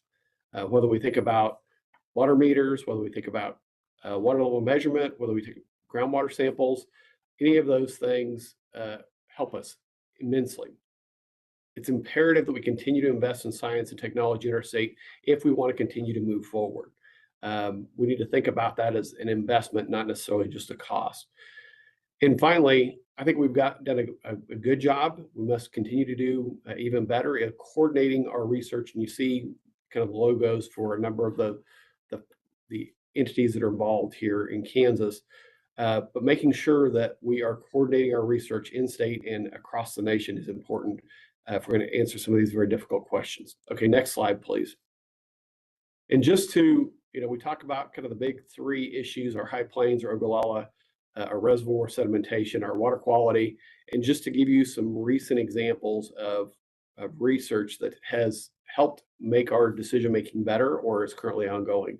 Again, Director Calbus talked extensively last week about the aquifer mapping using aerial electromagnetic mapping that was done in Northwest Kansas last year, is being done in West Central this year, and then onto GMD3 in Southwest Kansas. That has given us a lot more definition of the aquifer and the amount of water that's available. That, of course, builds on years of data collection, again, from our meters, from our water level measurements, which really leads into the second one, which is over the last 10 years, the development of the Q-stable analysis and evaluation that was done by the Kansas Geological Survey. Those two things put together have helped not only Division of Water Resources and Kansas Water Office, but the local groundwater management districts to recommend plans and put in place actions that are better suited to the situation. Finally, under the High Plains of Ogallala, I'd like to highlight our crop and livestock research. That's one of the things we heard pretty consistently 10 years ago as we were doing the vision process, was that we need, if we're going to have lower water use situation, we need to make sure that we have crops that are adapted well to that, and that we have markets for our farmers to be able to access so that they continue to be successful on the property that they have. So, for example, we've spent some funds last year and appreciate the legislature adding $1 million last year as a one-time investment for sorghum research. The sorghum, obviously, as you all know, we're number one in the nation, as Deputy Secretary Olson mentioned last week, number one in the nation in sorghum production and lower water use crop that can be used across the state. But has some issues we need to address. We think about reservoirs. We think about not only what's going on, as was talked about last week with Tuttle Creek water injection dredge and all the research that's being done on the pilot demonstration, both in lake and downstream, but the work that's been going on for the last 20 years really on trying to identify where that sediment's coming from, what we can do to slow it down. Typically that's in the watershed. We've spent, along with USGS, KGS, Kansas Biological Survey, and K-State, looking at where that sediment is coming from, whether it's from the stream bank, whether it's coming from the uplands. So again, where we can better target our best management practices, and it varies based on watershed. If we're thinking about Tuttle Creek or Perry or John Redmond, a bigger portion comes from stream bank. If you go to some of the others, you get a bigger portion that comes from uplands. And then finally, looking at stream bank stabilization study. So how effective are those? That was a key question that we've asked. And recently there's been some study that shows, at least at the site, those stream bank stabilization projects are very effective. Maybe in the small area, they're effective. We get to the watershed scale, I think they may be somewhat effective, but the effectiveness goes down the larger the watershed gets. And then water quality, again, appreciate the legislature's leadership in funding groundwater sampling program through KDHE and the KGS to get an ambient groundwater sampling program back up and running in Kansas. Leo talked about the uranium in the upper Arkansas River Valley and the work that went into that in quantifying that and trying to make sure folks knew what the situation was and were well equipped to make their own decisions if they had domestic wells. And finally, Kansas has been impacted, again, as Leo talked about, by harmful algal blooms for a number of years.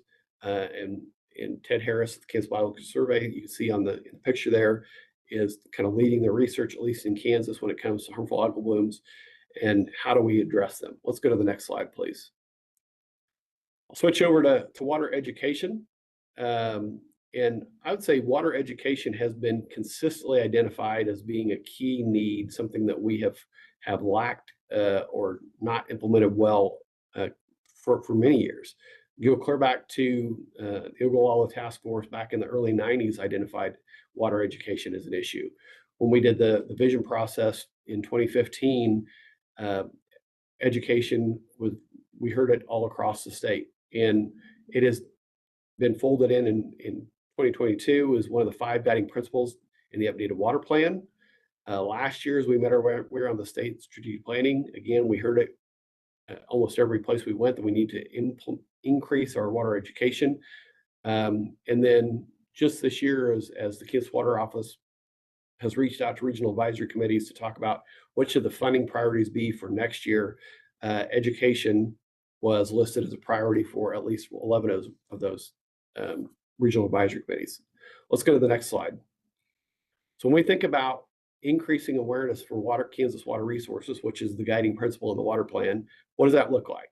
So it means in the classroom, in K through 12 and in the universities, for producers and water users, and among the municipal and general public.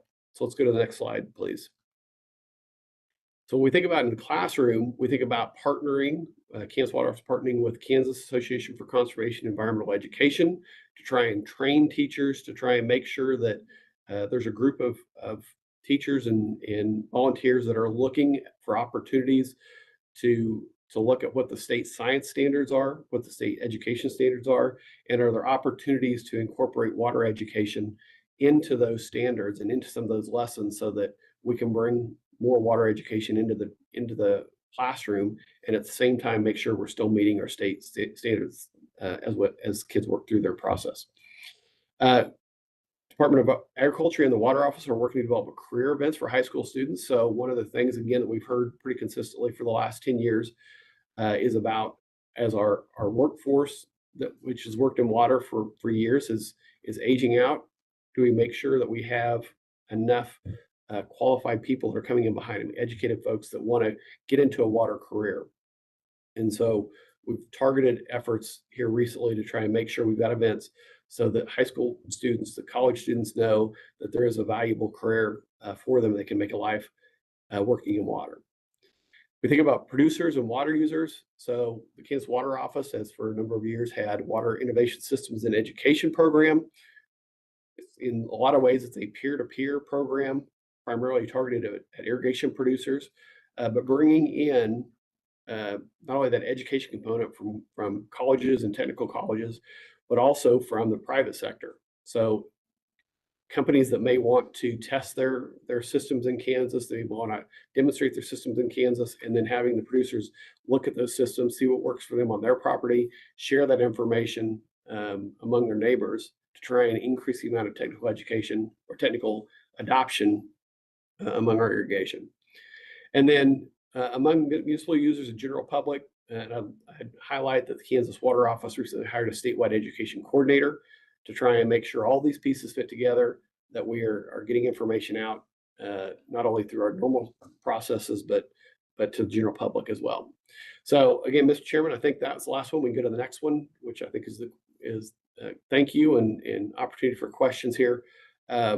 Really appreciate it, but I think the underlying message here for both research and education is that these in some ways are kind of cross-cutting or foundational aspects to implementing whatever the water plan or projects are, is making sure that they're well-founded in good data and research, and that the public understands what's going on with water and what we're trying to accomplish. All right, thank you, Mr. Lewis. Any follow-up questions on our other needs category here with the information we've received?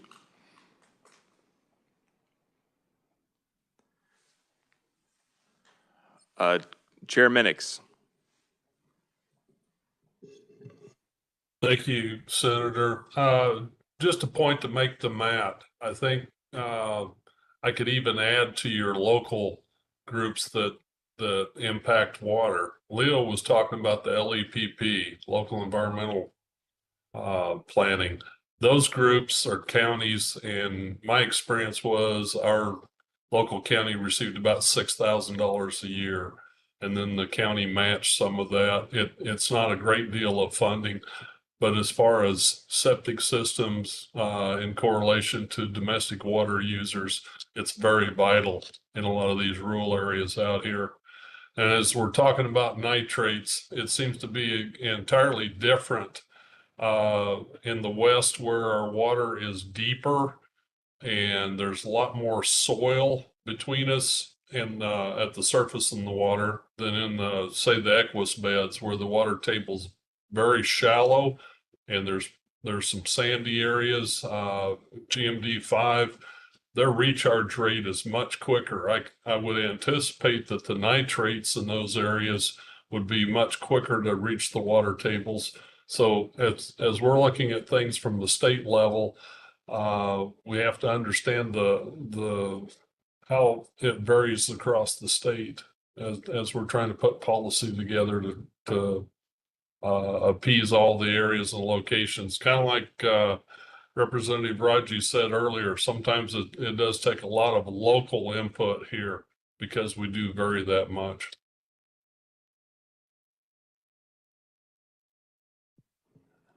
Matt, you can go ahead. Yep. Thank you, Mr. Chair. And just to build on Chair Minix's thoughts there too. Yeah, completely agree. I mean, as far as LEPP program or other entities involved with water management, I mean, there's numerous examples that we can point to. So as far as just the overall local water management and complexities associated with those multiple layers, that was really one of the key themes that we wanted to point out. Obviously, there's other entities such as LEPP, thinking of the Central Kansas Water Bank when it comes to water management within GMD5. There's a number of additional layers of management, I think, that would be applicable for today's discussion purposes as well. So I appreciate the additional example there.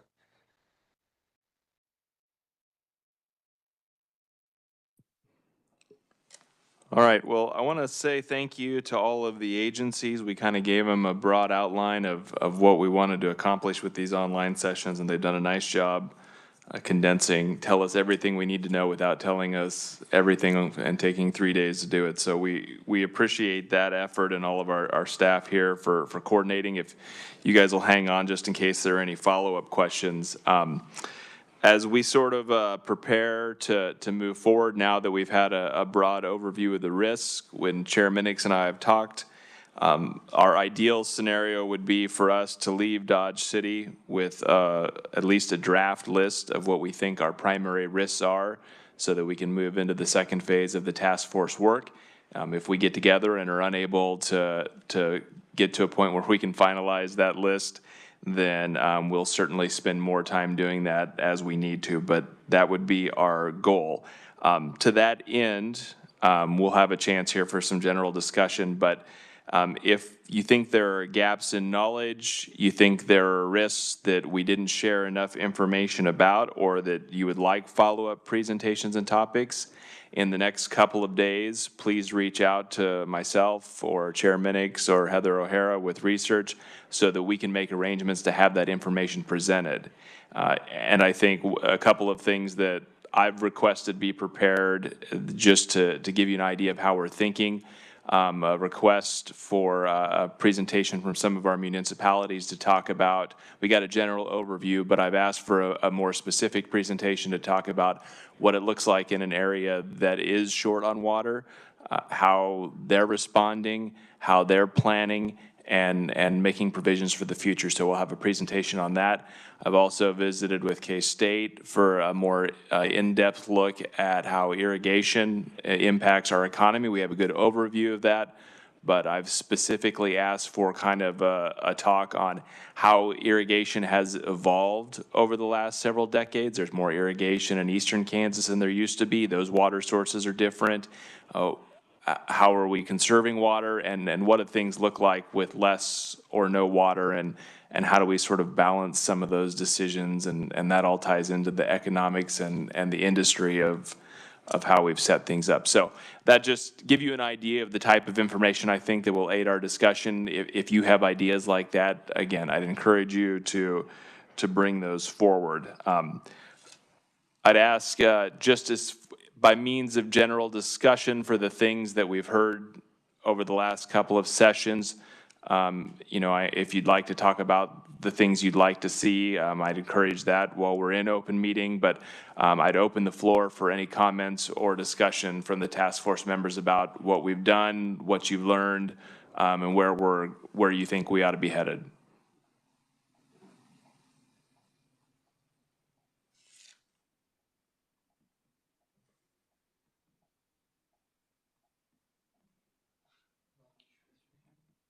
Representative Vaughn?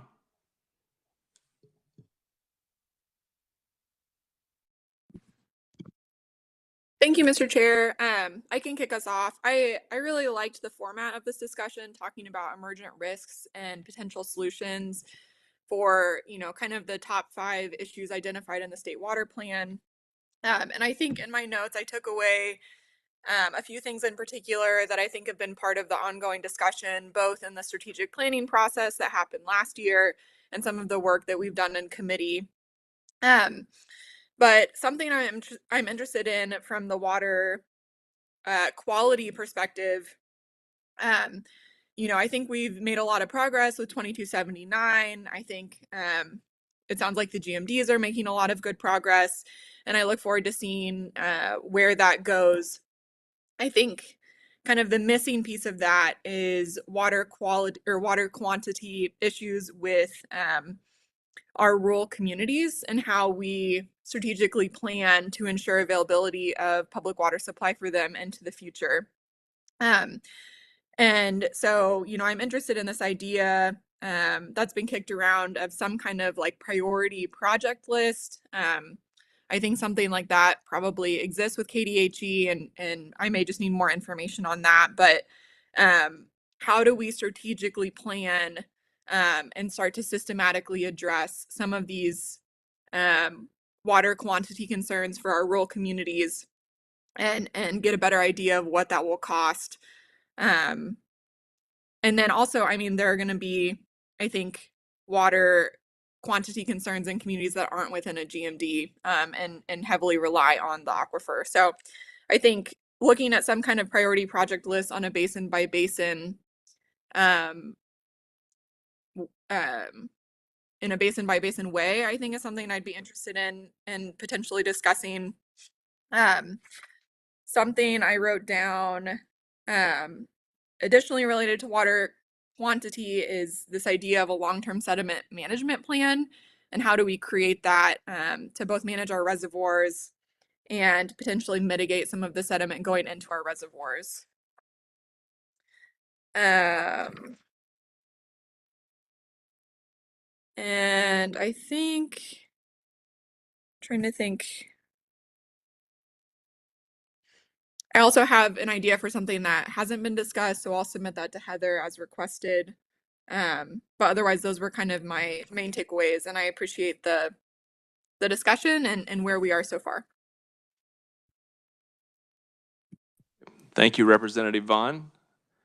Any further discussion from the task force?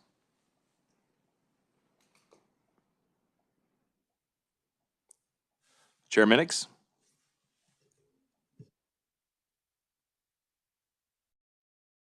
I'm very happy to see that Cheney Lake has filled up over the weekend. That's really good news, but I think it kind of points out, and Wichita does have some backup water resources. But if we're talking risk, I think we need to talk about some of our municipal areas or industrial areas that are really trying to grow to start their process of looking at a redundant or another supply for their needs in the future. So I think that's part of our discussion. We kind of talked about the current situation. As we grow into the future, I think we need to talk about backup systems and redundancy to give everybody a lot more comfort so that businesses can expand and grow and know that they're going to have water resources in the future. So, and I'm sure, I know Department of Commerce, when they have a group trying to build here in Kansas, does look at what the water requirements are. And I think that's something that we as a state need to look at very closely and try to give some redundancy to things. Thank you. Representative Rajas?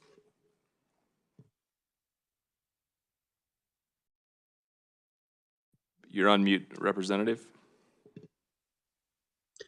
You would think I've done this at least twice now, so appreciate the information this morning. I mean, it's a lot, just like last week, where there's just so much and trying to keep it all lined up. I think as we move forward, this plan is some more ideas as far as trying to piece this thing together.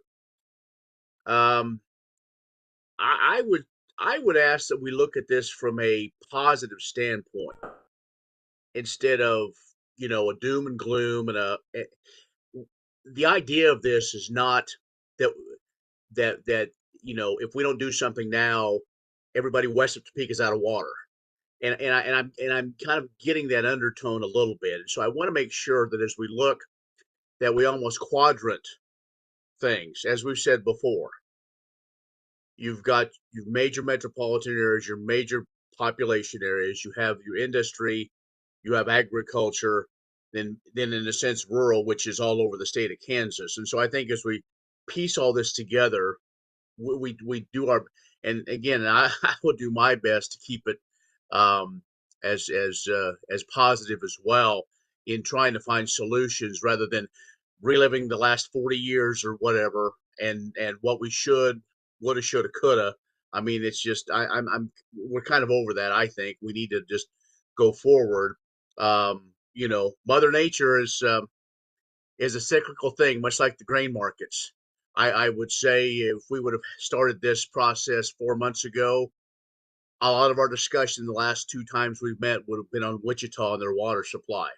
But that has changed. It's much like when Congress does a farm bill, the farm bill is always kind of based on where we are right now. And I think that's going to be our challenge, is looking beyond to create this task force and any legislation coming out of it based on where we are right now, and that we look at moving forward. One thing I would like to do, Mr. Chairman, have somebody continue to have a conversation about these data centers. As I've been traveling most of the state of Kansas talking to folks about a number of issues. And when we talk, and I always like to talk about water because water, as most people know, is a very passion of mine. Uh, and they talk about the data centers and want to know more information. And, we had a bill late in the session that addressed it. We did a slow roll on that because of the water concerns. And that was very much a bipartisan effort. But I think maybe if there's somebody either with commerce or somebody that I think should be part of the discussion as we look at, moving forward. Right now, we're talking about where we are today with our small wells or with other folks and some of these growing communities like Representative Minnick said, but maybe look at the future. And I'm not sure if it's commerce or who it is, if it's the Department of Agriculture or somebody maybe a little bit of a future outlook of, um, over the last few weeks, we've really kind of taken a big jump in AI and what that's going to mean now. What is that going to mean with water? I don't really know, but again, I've said multiple times and will continue to say, water is the key to life. And so it is something we have to take seriously, but we also have to look at moving forward. And so if there's somebody there that can put together a small presentation or somebody even outside the state of Kansas that is looking at maybe some of the trends uh, of situations like this, because we don't have to go too far outside of our, the borders of Kansas to know the challenges. We just got to go east a few miles from where I am, and there's a bunch of challenges. And so I guess that's what I look moving forward. All this data is great, and it gives a great building block, but um, uh, kind of looking at those emerging trends or those things that maybe we don't think about so that maybe we don't have to do a big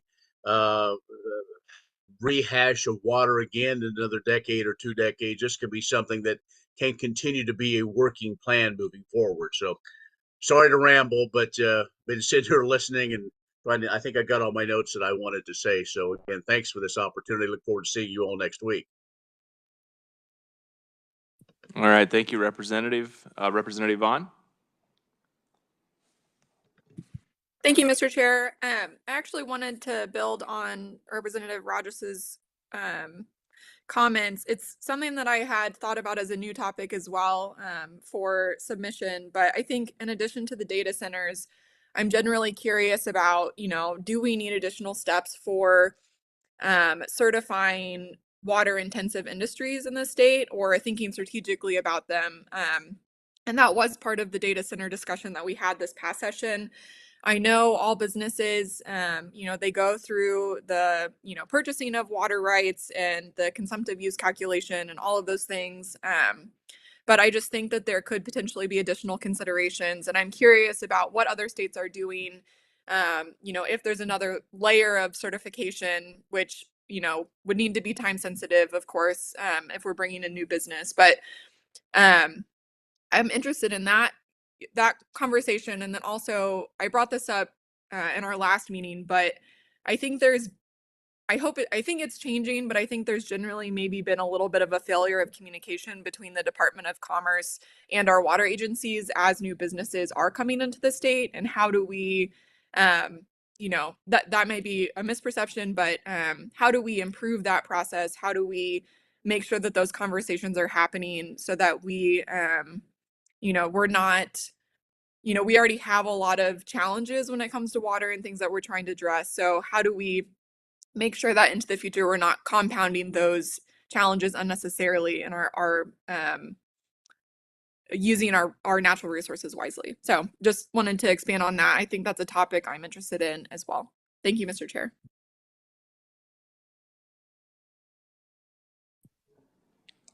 Any further discussion from the committee? Senator Fagg. Thank you, Mr. Chairman. The only thing that I might add is that I think it'd be interesting to invite the Army Corps of Engineers to a meeting and presentation on their part in U.S. water issues. They got big investment in Kansas reservoirs, and they have ownership in this too. So I know as I looked at the WARDA deal that comes out every other year, there was billions of dollars that went out to other states. And the only thing Kansas got out of that was like 20 or 30 million in Manhattan, Kansas, and 20 or 30 million in Wyandotte. I'd be interested in who put those programs together and what did they do with the money, and for us to understand our financial tools that we might have in that area to address some of our bigger issues in Kansas. So just my thought. Thank you, Senator. I would just bounce an idea off Chief Engineer Lewis, if he's still there. I think he could answer this, maybe Mr. Unruh, but I think it would be appropriate to include the Bureau of Reclamation in that discussion as well, probably. Yeah, and we can sure make that contact if you want. Okay, we'll visit with Heather, and I think a general presentation from them would probably be some good information as well. So, good discussion. All right, Shannon Kenyon. All right. Good morning, everybody, and I thank everybody for the presentations. I just one, I guess, comment after hearing a lot of things and really going through a lot of what everybody has said. You know, on the GMD side of things, you know, and I've talked with the other managers and things on the issues going around the state, and I really think a lot of what's coming out here in these is really, really good, and I think it's wonderful. Some of the things that, at least from the Western Kansas side of things, is we really like the 2279 bill, and we really think that we're making awesome progress in addressing the declines of the Ogallala with that 2279 bill. A lot of things have been stepped up, and we're working, I would say, very progressively in tackling those issues. And we'd like to see that really play out, because I think we're seeing positive things come from that. Another thing that's really helping us out here out west anyway is with the ITI program, or the Irrigation Technology Initiative program. That's really helping out, going out doing system evaluations and getting cost share into the hands of people, producers, the ones that are actually moving the needle on our declines within the Ogallala Aquifer, which has been super, super helpful. But we do have concerns, you know, and after really seeing this, I really see, you know, our municipal out here at West, obviously we're very small municipalities. Would really like to see them really get the help that they need, because it is great. 2302 kind of touched on it, but didn't. I mean, if you kind of look at that map, we see a great need to extend that further into Western Kansas, as well as the water quality issues that exist. And definitely the reservoirs and the sedimentation and things that go along with that. So I'm really encouraged by what I'm hearing, and that was just my 2 cents on moving some of those things forward. So thank you. Thank you for the comments. Further discussion?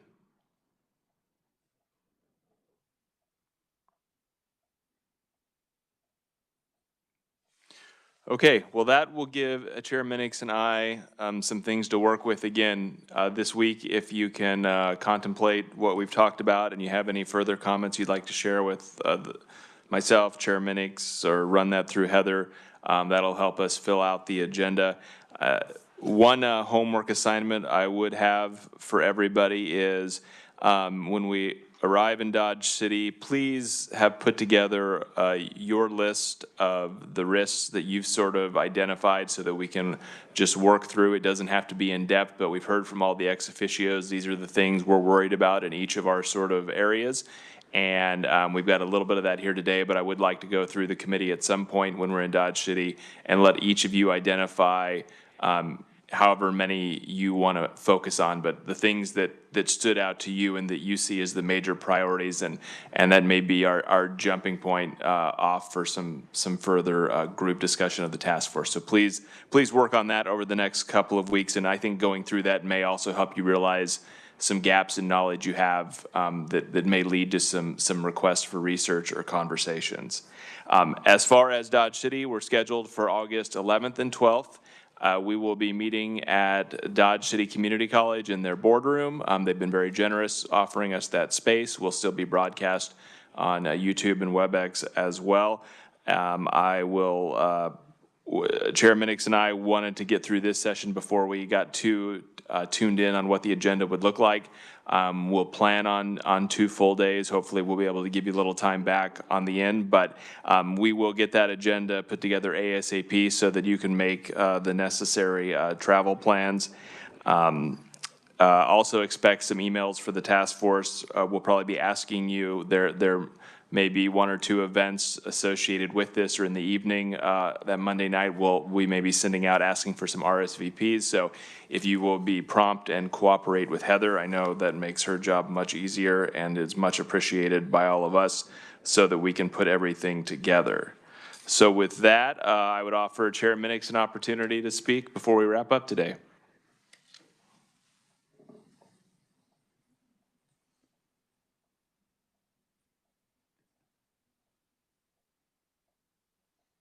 I just want Lindsay to understand that we are meeting in Dodge City. So, and it's been nice meeting in pajamas and in our own homes and stuff, but we'll show up and we've got a lot of work ahead of us. The last couple of WebEx meetings here have illustrated the need here in the state of Kansas, and I appreciate everybody working together. So hope to see you soon in Dodge City.